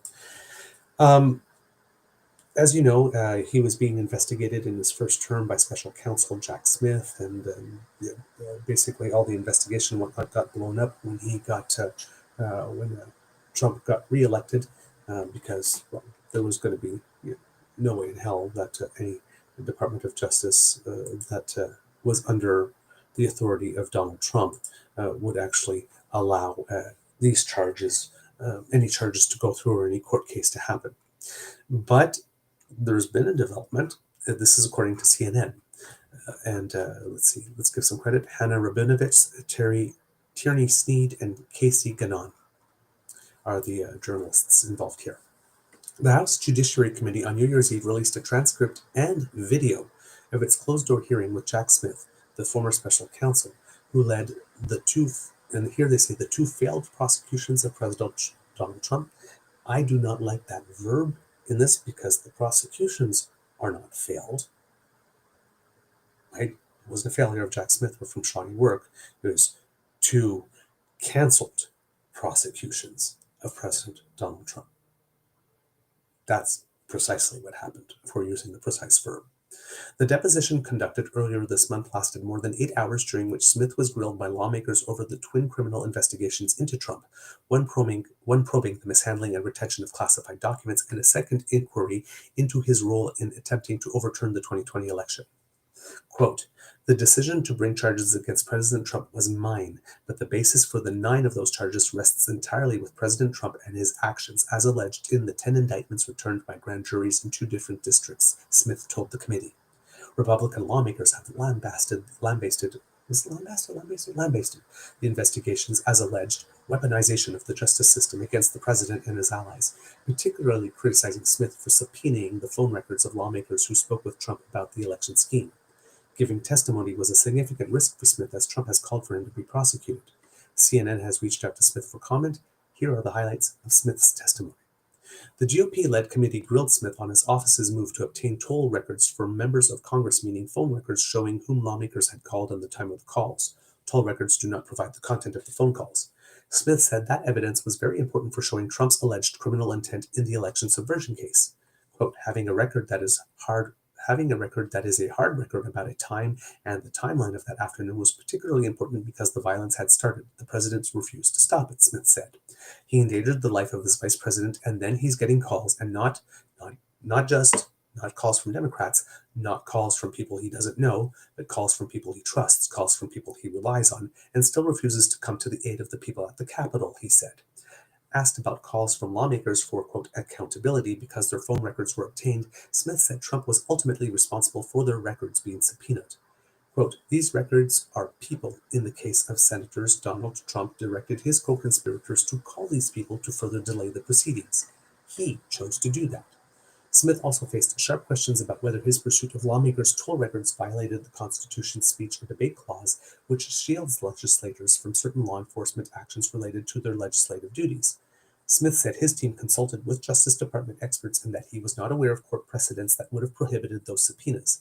He also defended the move by his office to obtain orders for court that prevented phone companies from disclosing to the lawmakers that their records had been turned over to investigators. Quote, there was a grave risk of obstruction of justice given the obstructive conduct of President Trump as is set forth, for example, in the indictment in Florida, Smith said, referring to the classified documents case. Smith also said he did not regret his decision to repeatedly seek gag orders against Trump as he attempted to limit the president's public statements that he argued would influence the cases and endanger people involved, including FBI agents. The prosecutor's request for non-disclosure orders did not tell the judges that the records being sought were for lawmakers' phones, which was in line with DOJ policy at the time, Smith said. Or DOJ policy, I should say, at the time. Since then, the department has changed its guidance, according to Smith's testimony, and prosecutors must inform courts if the non-disclosure orders pertain to the phone records of members of Congress. Smith testified that he never spoke to Joe Biden about the investigations, nor did he ever receive instructions from the former president about his work. He also repeatedly said that he would have approached the cases the same if he had been asked to investigate a Democratic president, such as Biden or Barack Obama. Asked if he lobbied or petitioned for the special counsel position, Smith said he did not and accepted the role only because he believed, quote, I thought I was the right person for the job. I knew that this would be a challenging job. Smith testified that he was still weighing whether to bring charges against Trump's alleged co-conspirators in the election subversion case when Trump's re-election forced his investigation to come to an end. But Smith said that he would have, quote, welcomed those alleged co-conspirators, such as Trump attorney John Eastman, to stand if the case had gone to trial and if Trump's defense team sought to call him. Among the Trump associates who sat for interviews with Smith's team were Boris Epstein and attorney Rudy Giuliani, Smith testified. Asked why he did not follow a common prosecutorial approach of charging lower-level accomplices before pursuing the higher levels of the conspiracy, Smith said that he did not need to follow that path to secure witnesses against Trump. Quote, this was not a case where we needed more witnesses, Smith testified. It was a case where we needed to be able to present the case in a streamlined way because there was so much evidence. Excuse me for a second. My mouth is just getting a little dry. There you go. Smith was careful to avoid divulging any information that was not already public about Trump's handling of classified documents in Mar-a-Lago, repeatedly stating that he was barred by a court order from testifying about the contents of the second volume of his report. Before shutting its doors, Smith's team compiled a 137-page final report on the probe before Trump was sworn into office for a second term, but the judge who presided over the classified documents case, Aileen Cannon, who was appointed by Trump, by the way, has prohibited releasing this section of the classified documents case. The Justice Department told Smith's legal team that it believed Cannon's order applied to Smith, his attorney said, which significantly limited what he could say publicly. Smith told the committee that Giuliani, who was one of the uncharged co-conspirators in the election interference case, did not believe his own claims he spread about voter fraud in the 2020 presidential election. Quote, in fact, when we interviewed him, he disavowed a number of the claims, Smith said. He claimed they were mistakes or hyperbole. Even the claim about Ruby Freeman, where he, basically destroyed this poor woman's life by claiming she was a vote scammer. Giuliani last year had reached an agreement with the two Georgia election workers, Freeman and Shamos that he defamed to settle the nearly $150 million judgment against him in a deal that allowed him to keep his home and most valuable possessions. He basically said that they were cheating and they were passing things around like they were vials, little, oh my God, I forgot those things, these little drives, like they were cocaine vials, stuff like that. So there was absolutely nothing at all. It was like a mint or something that they had shared. These two people received death threats and people knocking at their door saying, "You need to come with us because we can help you." And it's like, who the hell are you and why would I go with you? Because I have no idea what's going to happen to me if I just leave with you. It was very, what happened to those two ladies is absolutely incredible. And if they are able to get a lot of that $150 million, they both deserve to leave like queens for the rest of their lives, given what they've been put through. Smith was emotional when he discussed prosecutors or FBI agents who have been fired by the Justice Department for their work on cases related to the January 6, 2021 U.S. Capitol riot. Quote, "I think what has happened to career prosecutors and career FBI agents is awful. It's contrary to the rule of law," Smith said. "It's contrary to who I think we are as a country." Smith apologized for getting emotional when discussing one agent in particular who worked on his case. He was, quote, "fired for doing his job 2 weeks after the passing of his wife." Quote, "These are not partisans," Smith said. "They're people who have decided they don't want to make a lot of money. They're not looking for fame. They just want to do good work. And I think when you lose that culture, you lose a lot."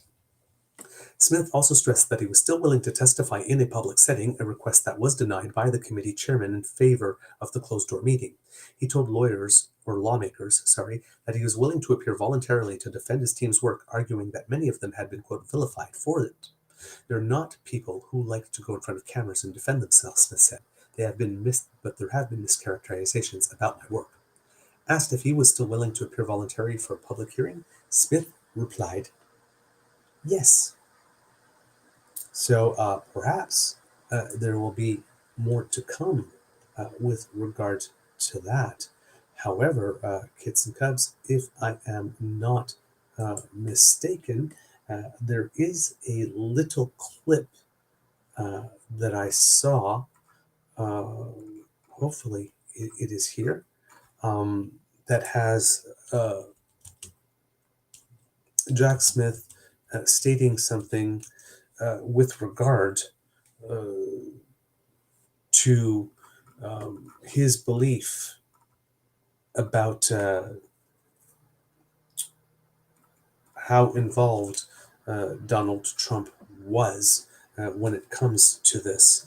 And I'm just going to take a look at it because I have it on my phone, but I do not believe that I have it accessible here where it was on YouTube. So just taking a look here. If I can find the title of it. There we go. Jack Smith deposition video released. So that is what I am looking for here. So let me see if I can bring it up. And there we have it. And okay. Yes, there we go. There it is as a short.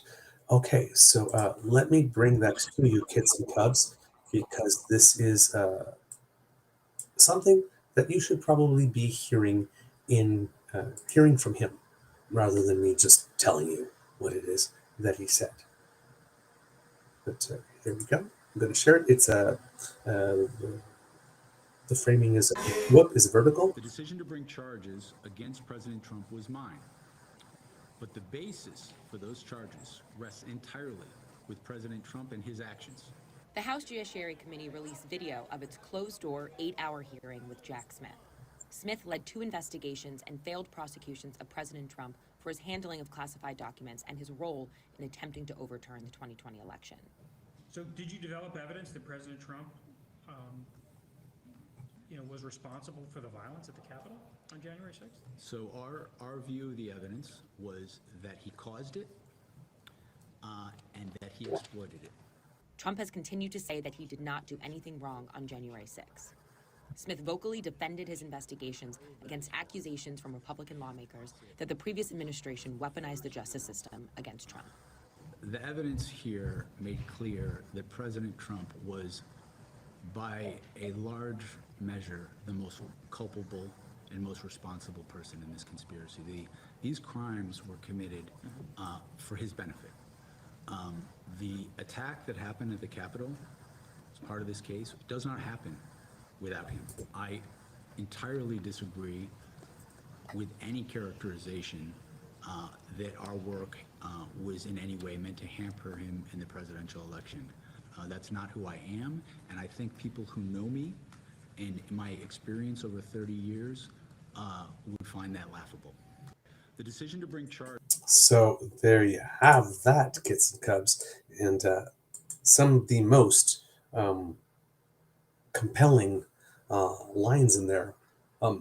Donald Trump is the most responsible and the most culpable for the conspiracy, and the violence of January 6th would not have happened without him. It does not get any more clear than that. Yeah, Kid Saucy. Jack Smith looks like he's aged 10 years. How exhausting and frustrating this must be. Indeed. Indeed. Because he took that job very seriously, and he was extremely thorough in doing what he does, and he had a reputation for being so. I think that's one of the reasons for which there was such a vilification effort against him, is that everybody knew that they had picked the guy who was going to do the work, all the work, no matter how long it took, no matter how exhausting it was, and follow the book by the letter. So they knew that, let's just put it this way, if you know you are guilty, and you know you have someone like that on the case against you, you know you're going to jail. Because you know that is the type of person who will find what needs to be found, yes, and who will dedicate themselves to following everything by the letter, so as to not give you any opportunity whatsoever to squeeze out or wriggle out or slither out on a technicality. So, they needed to destroy him, number one, and his reputation, and number two, again, just confirms that if Donald Trump were not president, there's a very high chance he might be in jail today. Very, very, very high chance, because it would seem that Mr. Smith did have him dead to rights. So the entire purpose of running for that election, get reelected, was to just keep his butt out of jail. Really. Right? When he stood in front of that crowd and says, I don't care about you, I just want your vote. He wasn't lying. That was maybe the one time in his entire life that Donald Trump wasn't lying. And exactly, J. Crick. Ultimately, the decision to prosecute in the U.S. is made by a grand jury, not the prosecutors. And you have to have the evidence in order to do that. You have to have the evidence. Interesting developments. I am sure that's probably not going to be the last we hear about that, because, of course, the deposition has been fully released. People can find it online, can read it. It's redacted, of course. It's about a 255-page read, I think, or something of the sort. But it's there. And I'm not sure if, when they say they released the video, whether that means they released the full video or just segments of it. But I'm going to continue. I'm going to check that out to see if it is. Not sure that I'm necessarily up to watching 8 hours of testimony, but then reading 255 pages is also quite, for one story, is quite a task as well. So, having once read a 90-page decision when it came to the what was decided for the convoy here in Canada. That was a job in itself that I took on. And I remember being about like 3/4 of the way through and thinking, oh my God, why did I do this? This is such it's a lot of work. But I'm glad I did it after it was done, because we had some very compelling material, and I was able to share with you what exactly that decision made, so that when all those people, either from that movement or those who defend them or apologize for them, would try to pull the wool over our eyes. It's like, no, no, no, no, no, no, no, no. That's not what that meant, because we actually went and read the decision. All of it, beginning to end. So sometimes it's important to do those things, but it's not the type of thing not everybody has time to say, oh, yeah, sorry, I've got kids to feed and I have to work some overtime, and I got this this project or this assignment that's due by a certain date. But yeah, let me just put all that aside and just take in 255 pages of deposition, right? It takes this type of thing either needs to be your job, or it takes a special breed of person. It's probably quite slightly geeky to do that kind of thing, but thankfully, some people do it. Exactly, Jake. Will they redact using Adobe again?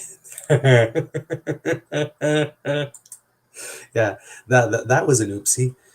For those who are not aware, it seems that when there were some documents that came out, they put these black bars, and apparently there was a way to copy and paste and put it in another software. And then when you copied and pasted and put it in the software, everything that was behind the black bars that was supposed to be redacted became visible, and everybody was able to see what was kept hidden. I think that had to do something with the Epstein files, if I remember correctly. So yeah, who knows? Somebody should try it just to see, because these people are not particularly quick learners. Just saying. All right. Coming back to home, there's been a rash of moments that happened yesterday online that struck me as, like, individually, each one of them is not such a big deal, but taken all together gives you an idea of the vibe and the mood within the Canadian conservative movement. And again, I want to precise that when I talk about the movement, I'm not talking about individual voters who vote conservative, but I'm talking about the party, talking about its media apparatus, the people like Brian Lilly and Lori Goldstein, and the people that just always shell for them, their online influencers like Jingle Bells and Pleb and Mario and all of them. And then everybody that all the pundits that they send out onto the shows to explain away or tell us what Pierre really meant, when we can hear him and we know exactly what he meant, right? But to reinterpret what is said to make it more publicly acceptable.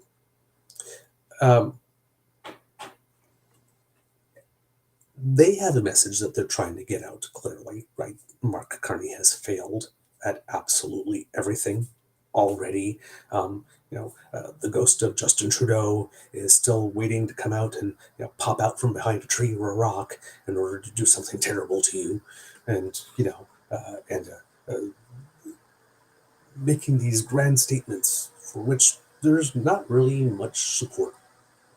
Basically, the just say it and see if people will buy it. So, number one in this is there's an article from the National Post out there, and when I'm not going to read the article because it doesn't matter. All you need to know is that it happened. But I'm going to show you this, and you tell me in the chat here what you think. So this is National Post. We know that National Post is owned by Chatham Asset Management, or majority owned by Chatham Asset Management, which is based in the United States, very pro-Trump and Republican thing. And so anytime you see something with the National Post, you always have to preface it.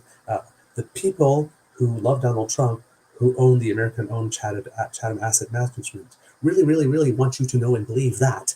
And then the headline, right? Here's this. A tweet, National Post, with a picture of Justin Trudeau and Katy Perry together. And it says, while other past prime ministers have largely quietly exited the spotlight to seek out whatever degree of private citizens' life is available to them, 9 months after his departure, Trudeau can't seem to stay out of the limelight. Kids and Cubs, does that sound like anything that is absolutely tethered to any observable reality that you have noticed so far? Have you noticed Justin Trudeau desperately seeking the limelight since he has left? Anyone? Yeah, crickets, yeah, right? He's been actually conspicuously absent, right? You got Aaron O'Toole popping up as a party leader all frequently, opining on things. Recently, he actually put out something saying that he believes that Mark Carney should keep doing what he's doing, which sent a whole bunch of conservatives losing their minds. Of course, you had Jean Chrétien just giving a year-end interview talking about all the stuff, right? Said, the United States never followed the rules on trade. The Prime Minister Jean Chrétien heading off to Ukraine. We haven't seen Justin Trudeau really anywhere all that much since he's left. But we keep on seeing his face all over the media, particularly with stuff having to do with Katy Perry, and it's sort of like, you guys can't stop reporting on him. You guys can't quit him. You guys choose to put him in your newspapers again and again and again. And then you take that and you say, he's the one that's seeking the limelight. Yeah, Linda, we saw him at Canadian Tire. Yeah, we did. But this is like one of these things, right? It's like they just can't quit Justin. I have not seen one quote from former Prime Minister Justin Trudeau since he's left where Pierre Poilièvre's name has crossed his mouth, where the name Conservative Party of Canada crossed his mouth, where he's talked about the National Post, where he's talked about any conservative influence or repugnant. Not a word. But they can't shut up about him. It has to take an astounding amount of lack of self-awareness to keep on writing stories about him and then complain that he's the one that's seeking the spotlight. So that was the first one that kind of struck me funny. And remember, and this is all coming out at about the same time, right? Then we have a conservative MP who tried something a little weird. You know how I've been mentioning again over the past few days that it seems that there is an army of people within this conservative movement that seem to be completely dedicated to creating this narrative for Pierre Poilièvre. There's a lot of people trying to hold this guy up to make sure that he stays upright, he stays vertical. Such a strong leader, we show you that thing with Pleb blowing so much sunshine up his butt. You couldn't see your hand in front of your face. It was so bright. Here's one. This is a conservative MP. So right? The whole thing with the Conservative Party, right? They tail their MPs. They collect opposition research on them. You cannot undercut the leader whatsoever. All this kind of stuff. Sorry, this is not a Conservative MP. Sorry, I made a mistake here. This is one of the political sycophants at the Winnipeg Sun during the Sunshine, whose name is Royce Coupe. And here he states, now we're talking about a journalist, allegedly, here. So, we have certain expectations for journalists when they make statements. Let's look at the statement. It's obvious to me that Pierre Poilièvre would have handled the situation with Trump better than Carney has. At a minimum, he would have had a deal to provide tariff relief by now. How could it have possibly gone worse? Carney's approach has been performative, contradictory, garbled, ultimately a failure that's gone nowhere. We've heard all the excuses, but in a democracy, politicians have to be held responsible when they fail to deliver on what they promised. Oh boy, there is a lot to unpack here, kids and cubs. All right. Let's take a look at this. It is obvious to me that Poilièvre would have handled the situation with Trump better than Carney has. Now that, to me, is a very interesting statement because notice in that there's absolutely not a single word about how it is so obvious that Pierre would have done that. At a minimum, he would have had a deal to provide tariff relief by now. No tactical insights offered as to how PP would manage to accomplish that. Accomplish a thing that nobody else on the planet has also been able to do. No tactical insights. But it's obvious to him. Carney's approach has been performative, contradictory, garbled, ultimately a failure that's gone nowhere. I'm seeing lots of adjectives to describe Carney's approach, but no specifics about how anything he's done is performative, contradictory, garbled. We've heard all the excuses, but in a democracy, politicians have to be held responsible when they fail to deliver what they promised. Pierre didn't deliver a win for his party or his own seat. Where's your accountability there, sir? Because right here, you're trying to create a scenario, this fantasy scenario that is not tethered to anything in observable reality, that Pierre would have accomplished something that nobody else could do, but you have nothing to offer as to how practically he would have gotten there. It's so obvious to you that he would have, but you can't say how it's obvious, what special skill set or secret magic power that Pierre would have had that made this so obvious that he would have been able to do something that nobody else can do. We dismiss Carney's approach as just a failure. It's a this and that, but no specific examples of how. Pick a date, pick a time, pick a quote, pick a promise that he made, pick something like this, and go down into it. Let us know how it is and how all that was. No, it just was. Just say it was performative, and it is. And then we need accountability when you fail. In a whole tweet that is meant to fluff, again, a guy who failed, for whom clearly he's not demanding any accountability. He's trying to elevate him. All in 280 words, characters, or less. Absolutely astounding. Then we get Sorry Lori from The Sun. And then he has another interesting take on stuff. Let's take a look at that one. To those claiming Mark Carney never said he would get a trade deal with Trump. In fact, he said he'd get a deal that was better than Kuzma. Quote, we will get an ever better deal. ... So he said other things.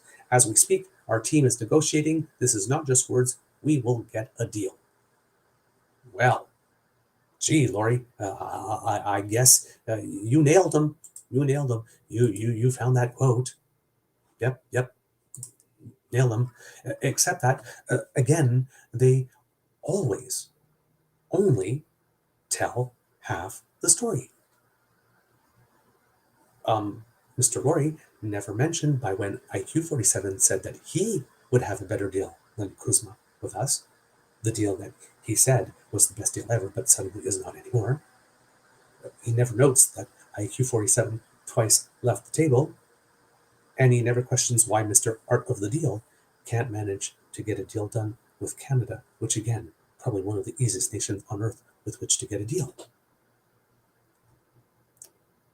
Nope, it's all on one side. Hold on, kids and cubs, for a second. I'm going to have to turn off the volume. It seems that I'm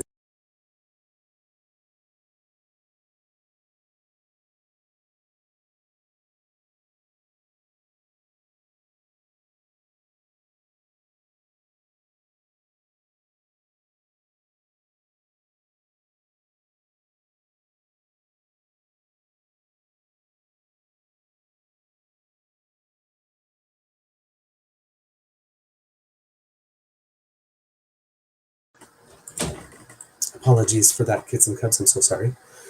All right, and the next thing I had for you on that front is another one.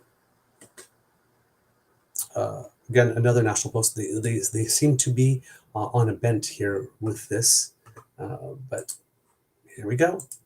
We'll put that there. And this one says, Canadians are growing impatient with the lack of progress in Canada-US trade relations, a new Leger poll suggests. Yeah, we are impatient. But who are we impatient with? Why are we impatient? And no framing, right? Trump's fault. He doesn't want a deal. He wants the drama. He's the reason we don't have one. It's not because we haven't been willing to make one. But yeah, they're at it there. They're at it there. According to Leger, oops, there you go. That's not going to work right now either for me. So take a little step here. Hold on. Make sure I got the article correct.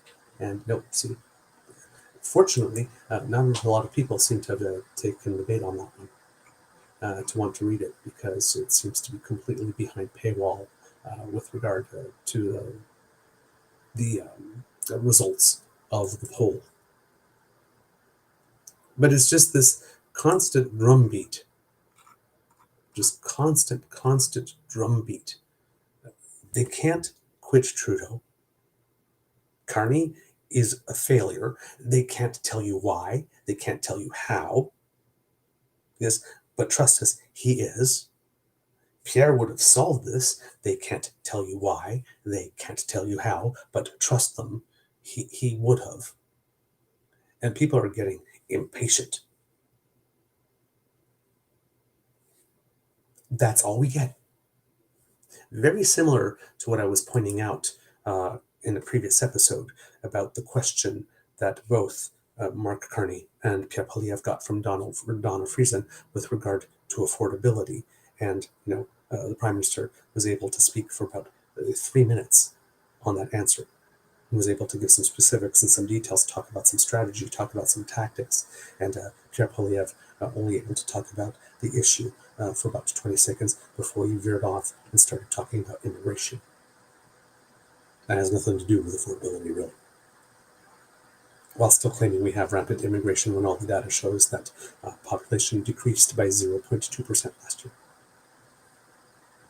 Right? This is... Somebody made a comment to me on the chat. It says, when did you guys become such like a Carney is the best and PP is always bad type thing? Like this, I used to love your content. And it's like, well, okay, if you say you used to love my content, that may be the case. I don't ever recall you ever piping up to let me know that you like my content. And I know online that's a typical trope. Oh, you used to be good, but and it's like, you've never listened to me before. I don't know who you are. Like, if any of you, Dan Fam, had ever told me, like this, I used to like your content, but I think that you're taking a bad turn, you've got more sensational, all that kind of stuff, I would take note of that. But this is a person whose name I don't recognize, I don't recall ever having any interaction, who apparently loved the show so much, but now, oh my God. And it's like, dude, have you not been listening to the show? I mean, we have been highly critical of Prime Minister Carney with regard to how he's treated First Nations and not involving them on the ground floor. We have asked many questions about the lack of very distinct affordability measures and support measures, income support measures for people in industries specifically affected by the tariffs. We've talked about the lack of a clear vision on his environment competitiveness. He hasn't still given that speech yet. We've talked about the fact that, that there is a lot of stuff that he's doing internationally to get us into to reorient the economy, but it seems that domestically there may be some things that are falling by the wayside. We've mentioned how there seems to be some lack of a general affordability action for overall Canadians, but also putting in the context that maybe we're waiting for the other shoe to drop in case, Trump does a number on CUSMA this year, to not pre-spend that money because money is really limited, but he's not speaking to it much. We've talked about the pharmacare deals, how it seems that they're continuing what they have now, but the vibe seems to be that they don't seem to be really wanting to follow up on that so that we have the same system from coast to coast to coast. We've been highly critical on many times of the current prime minister, and we've asked questions. So again, right, I used to like your content, or you used to be good. Well, if you did, then it seems to me that you would have a larger sampling size to base this opinion upon. And if that was the case, there's no way you could possibly have that opinion reasonably. So there's this, like I said, this particular movement seems to be spinning its wheels a lot in offering the same type of stuff, right? These broad general statements. But as soon as you start pressing them, how, why, what do you mean? Can you give me an example? There's nothing. There's absolutely nothing. It's just empty word pabbling. Because that's a lot of work going into maintaining the illusion that Pierre is somehow effective, right? They'll latch onto the one abacus pole that shows them tied or leading by one, and then it's Poilièvre is back and the Liberals are in free fall, and it's like, no, it's all you've done is confess that you don't know how to read a poll. Thank you very much. So it's exactly, get Linda in. The trolls should exhaust themselves once Laura's show goes to 3 times a week. If you ever watch Laura's show on YouTube, and if you check out the comments, there is one particular person who seems to have dedicated his entire life to posting negative comments on her feed. Again, pity that person, because that literally is their life at the moment. But I find it very, very hard to believe that all of this is organic. Let's just put it that way, because there's a lot of time and energy and effort that's being put into that, and resources like this for it to be organic. So, but they don't seem to be learning or picking up anything or having anything to offer. All they're doing is just pointing and saying, haha, he failed, haha, he failed, haha, he failed. And that apparently is supposed to be enough. Okay. If that's what you think is going to do it for you, I guess, but I don't know. That don't impress me much. It's like, not great. One last thing before we go, because we've been talking about British Columbia politics and how it's a bit of a hot mess. There is someone out there who appears to be teasing that they will be running for the leadership of a Conservative Party in British Columbia. I am going to assume that it is the Conservative Party of British Columbia, because Dallas Brody keeps on insisting that she is indeed the leader of BC1 and going nowhere.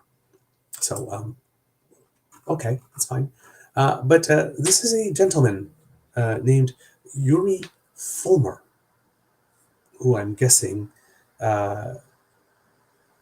is someone who wants to be interested, who is interested in going to the leadership or competing for the leadership of the BC Conservative Party.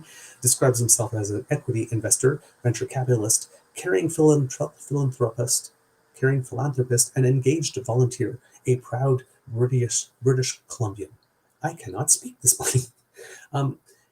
He released a little video, and he stated when he put the video out, every year Thousands of people pack up and leave our province. The NDP's radical policies have eroded property rights, public safety, and hope for the future.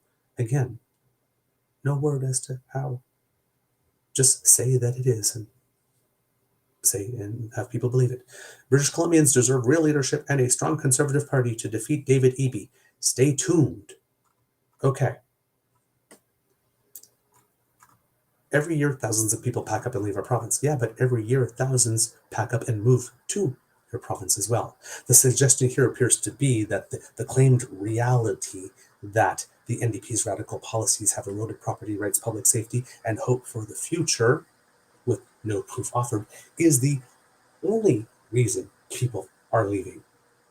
But unless there is a net migration out of BC, there appears to be no cogent or coherent point being made here other than highlighting a correlation. To which someone could reply, well, property rights and public safety and hope for the future that you claim has happened have all happened while you've been doing what you've been doing as a philanthropist and everything that you describe yourself as being. So maybe it's your fault. Right? There's about as much connection between these events and what's being claimed one way than the other. Then, of course, the stay tuned implies an impending announcement to run for the leadership of a provincial party. And in my opinion, if so, to win, whoever's organizing him or this person will need to do way better on framing and logic than this, because it's nowhere near good enough. But I want to show you this 1 minute and 20-second video from this guy who's obviously putting out a teaser for his bid to run for the leadership, because I'm going to ask you if it reminds you of anybody that you have come to know and loathe over the past little while, but with much less arm flapping and finger pointing directly at you while they're doing it, and delivered slightly less breathlessly. But in other words, pretty much the exact same dynamic. You tell me if you see similarities. But nobody leaves British Columbia because it's not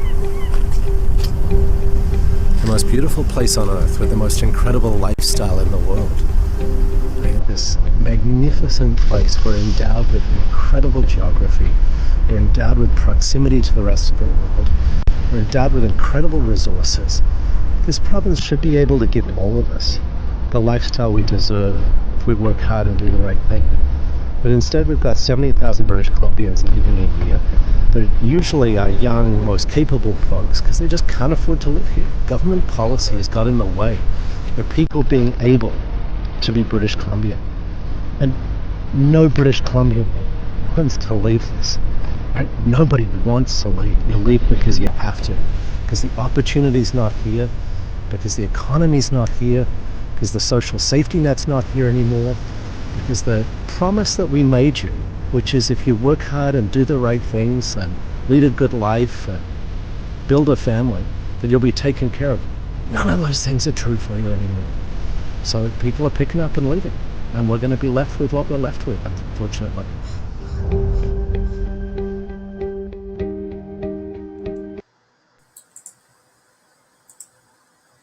So, remind you of anyone?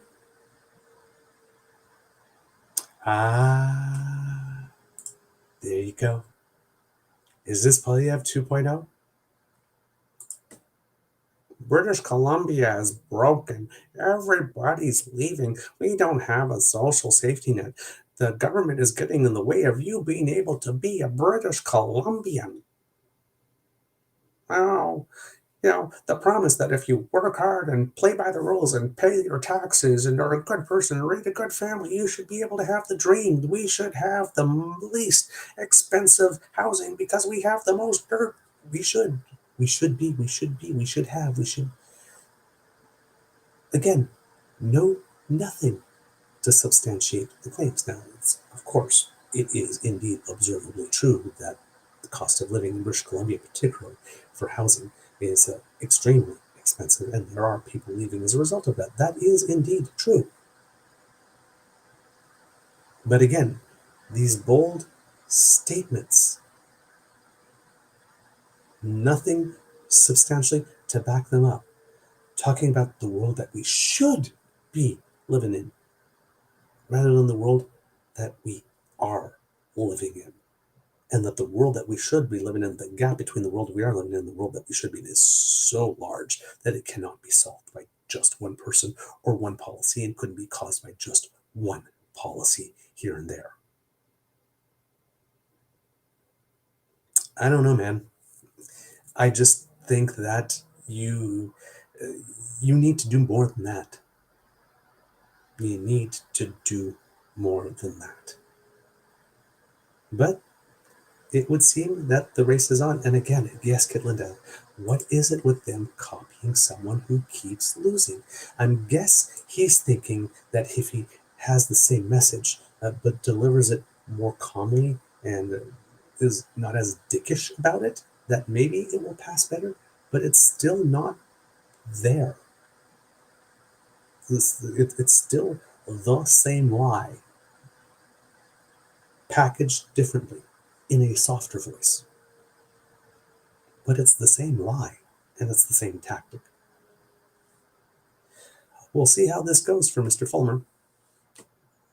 Clearly an outsider, looking to find his way in to politics and accomplish what it is that he wants to accomplish. But again, as far as I'm concerned, if you start with a lie, and if you start by trying to deceive people into believing that things are different than they actually are, you can't do that.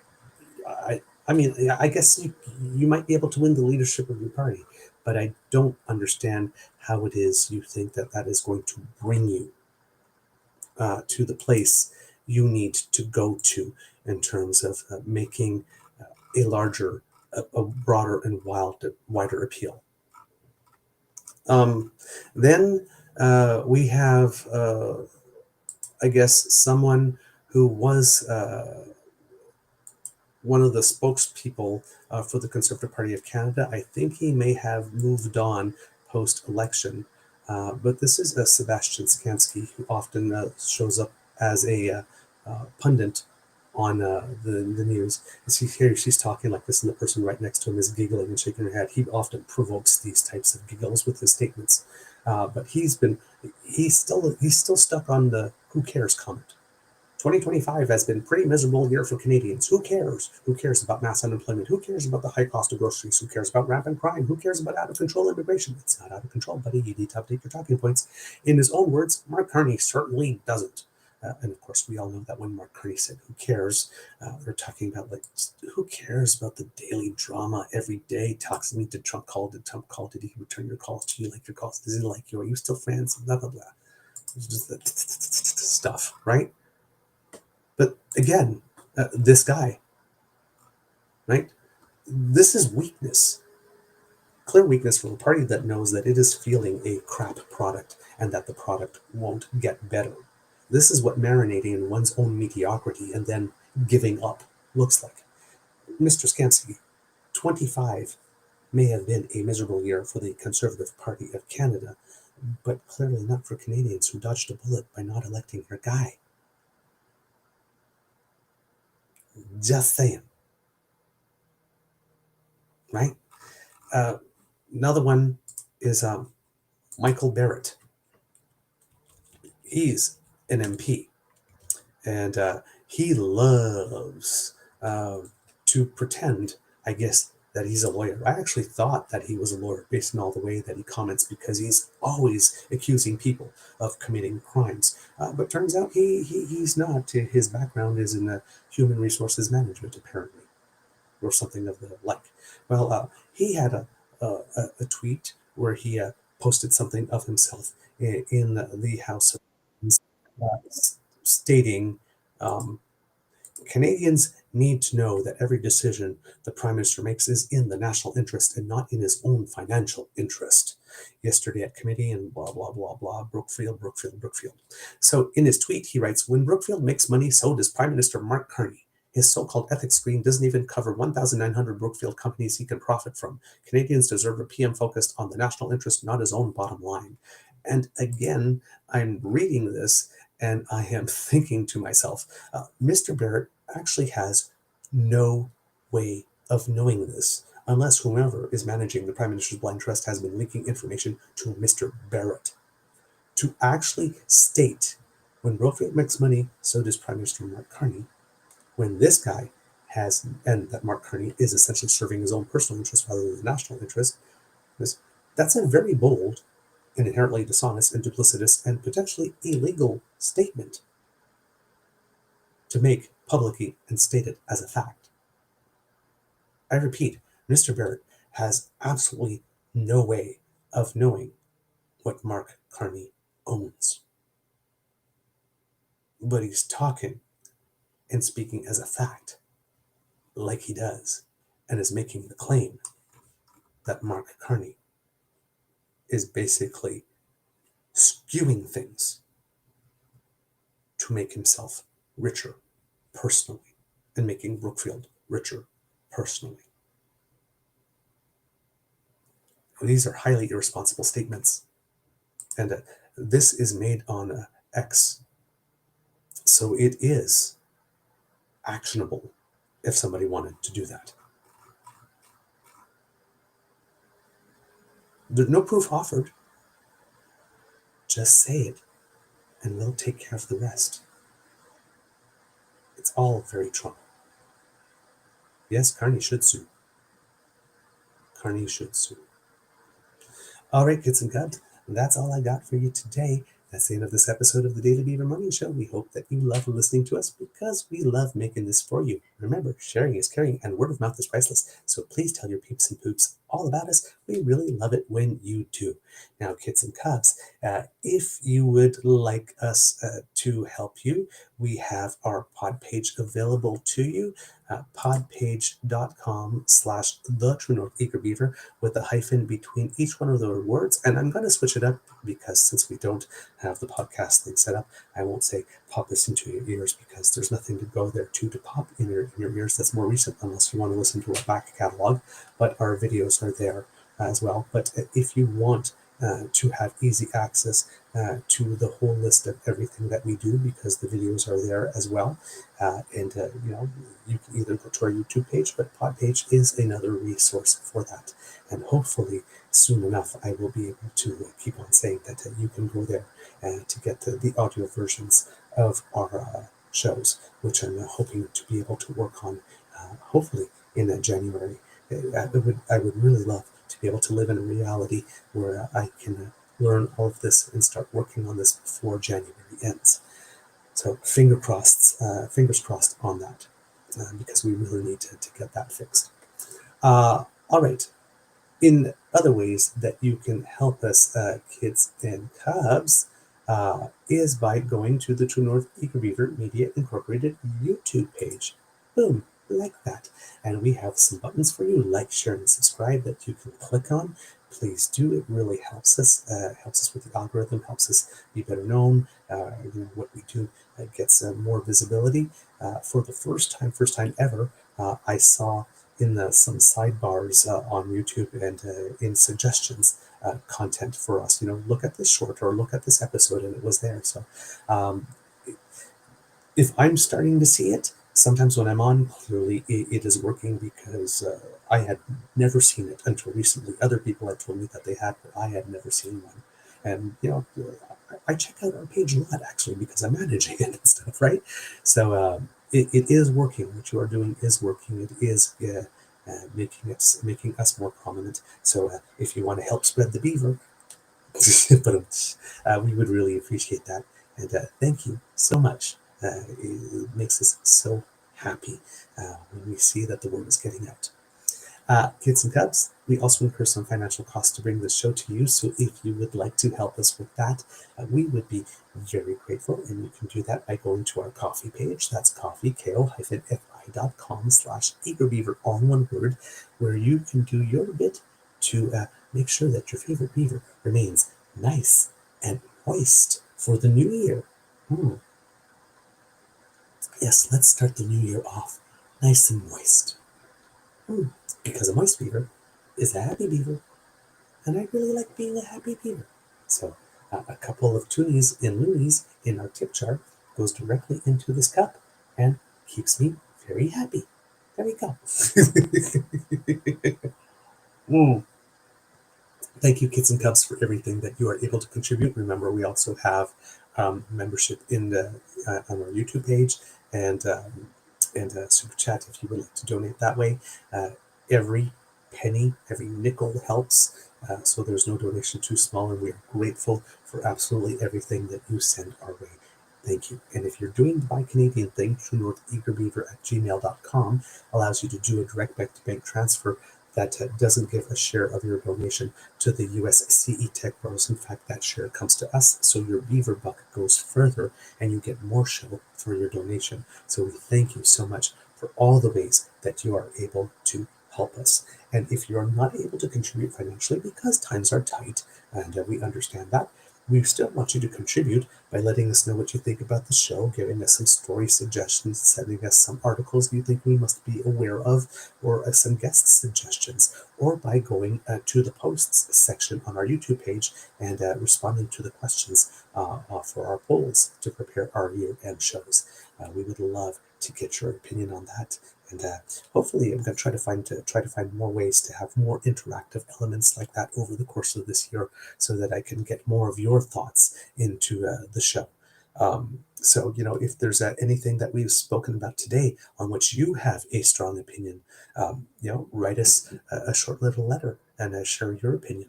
And let us know what you think, and we can share that on the show as well. And let people know not only what we think, but what you think as well. Okay, that would be absolutely wonderful. It would be a lovely addition to the show.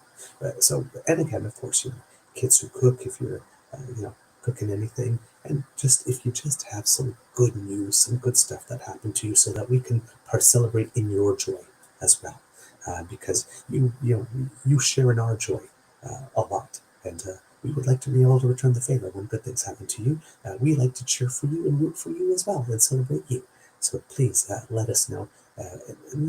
Given the amount of sad news and tough news that we read on a daily basis to bring this to you, receiving an email from a kitten cub and saying, this fantastic thing happened to me. My daughter graduated, or got a promotion, or I just finished, this artwork that I've been working on for the last month, and I think it's perfect now. Or I sold a piece of art, or I wrote something and it's being published. Or all the things that you're involved in, that you do. I crocheted something for the fair and it sold. That money went into a charity or something.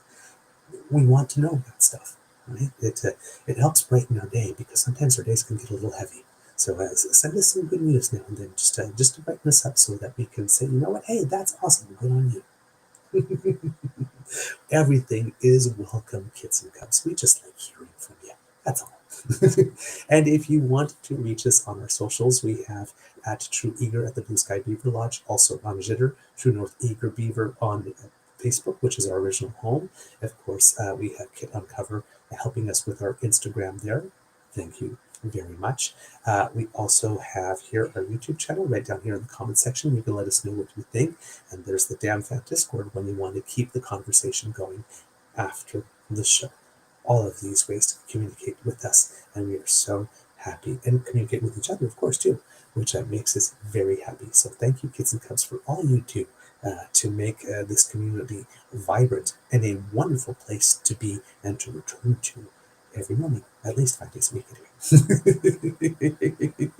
All right, kids and cubs, because democracy is something that you do, we're still going to harp on the same thing. Pass a Commons petition E6821 to encourage our members of parliament to introduce some legislation that would change our media foreign ownership laws, so that Canadian media can be owned and operated by Canadians for your best interest, and not have Chatham Asset Management keep on posting pictures of Trudeau and Katy Perry and going, why won't he leave the spotlight, when it's the other guys that keep on putting him in it, right?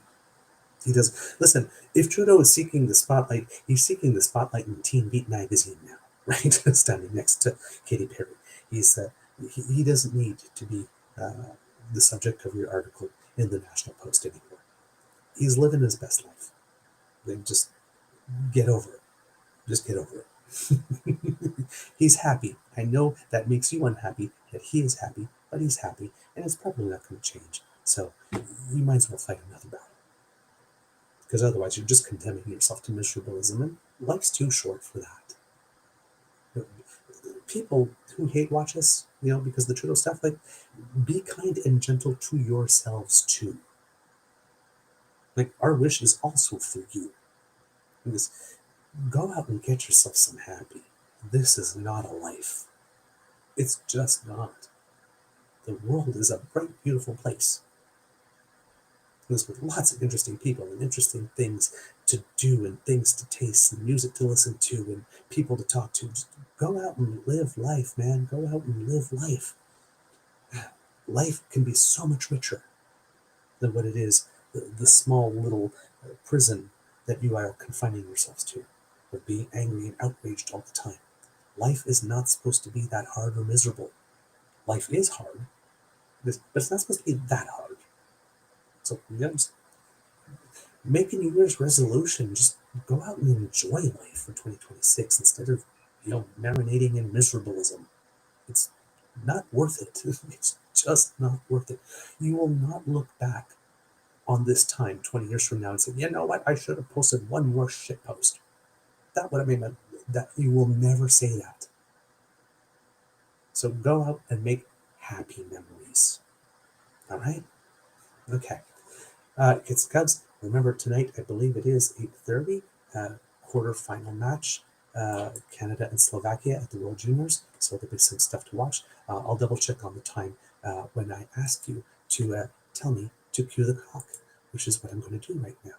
On the count of 3, please, Kids and Cubs, can you say, Mr. Beaver, please cue the clock? 1, 2, and 3. Ooh, yes. Ooh, that was said with a little bit of authority and firmness, Kids and Cubs. So absolutely, here you go. You are listening to a True North Eager Beaver Media Incorporated podcast. The True North Eager Beaver podcasts are proudly brought to you by our founding sponsors, the Misfit Mysteries from Corvid Moon Publishing, your source for science fiction, fantasy, and cozy mysteries featuring a broad diversity of characters, CanadianTarot.com, their uniquely Canadian online eclectic tarot community, and The Peppermaster, hot pepper sauces made from farm-fresh ingredients to thrill your taste buds and expand your mind. We are grateful to the Crier Media Network for its support, Pete Jarvis for our artwork, and Paul Joseph Something for our opening and closing sequence music.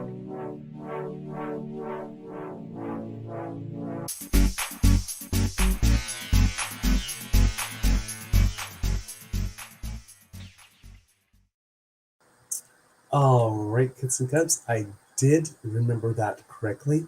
It was indeed at 8:30 tonight, Eastern Time. So get out there and give a cheer. We're in those playoff matches. They matter. They matter now. These are the ones.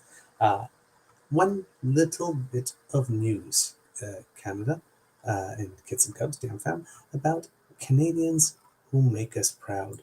And this is an atypical one for us because, sometimes we celebrate athletes, artists, and stuff of the like. But here we are going to highlight someone who actually did something to save someone's life.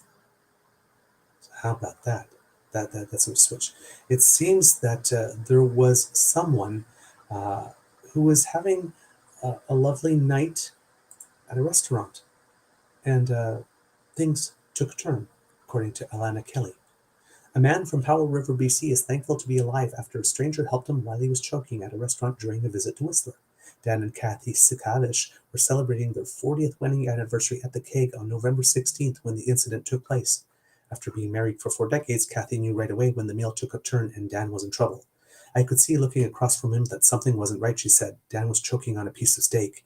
He just looked at me with such panic. Next thing you know, we were in this frightening state, Kathy said, adding that she felt helpless at that moment. She wondered, am I going to lose my husband? At that moment, there was just one other couple in the restaurant. One of them, a woman, ran over after noticing Dan was in distress. She grabbed Dan and started providing first aid in the Heimlich maneuver. Then it came out, Kathy said. I had a little cry. Dan calls the stranger his guardian angel. Quote, who knows what would have happened? I'm very grateful that I'm still alive. Kathy and Dan said they didn't get to properly thank the stranger, but they did manage to take a photo of her and know that her name was Erin. Their family posted the photo to social media asking for the public's help in finding her. With the help of hundreds of people online, they were able to find Erin Johnstone, who had been having dinner at the cake that night to celebrate her birthday. She jumped into action helping Dan, even though she had no formal first aid training. Next thing you know, I'm like giving this fellow that I don't even know the Heimlich maneuver, Johnstone said. Looking back, it's a blur, but she's happy she was able to help. Quote, we don't need all the attention, like we're just glad that we were there, Johnstone said. The couple can't thank her enough. Quote, words cannot express really how much that means to me. Keep me going for a little while longer, Dan said. Next year on the same day at the same place, they've decided to all meet again with a new reason to celebrate. And here, kids and cubs, I'm going to show you, first of all, the beautiful couple that were celebrating their anniversary. Here's Dan Sakavish and his lovely partner, Kathy, 40 years together, married. And right here is Erin Johnstone and whomever she was celebrating her birthday with, the hero in this story who saved a life while celebrating her birthday. Talk about multitasking. So yeah, there you go. Just a little bit of good news to brighten the day. Canada is full of good people who always answer the call. And, well, we need to celebrate them. So kids and cubs, that's all I have from you. I'm going to say goodbye, and we will see you again on Monday. So enjoy the weekend, have some fun, and I guess we really get back into the sort of normal grind of things starting Monday, because then the holidays, for most of us, will be over. Of course, there's still a little Christmas and Orthodox Christmas coming, or Epiphany for those who celebrate that. And there might be other things, but for most of us, most of the celebrations are done, and we're into the new year. So May 2026, again, bring us lots of interesting and fun adventures that'll give us lots of cool stories to talk about at the end of the year and later on when we reminisce. And with that, kids and cubs, I am off. Enjoy the weekend, and we will be back with you real soon. Bye, everyone.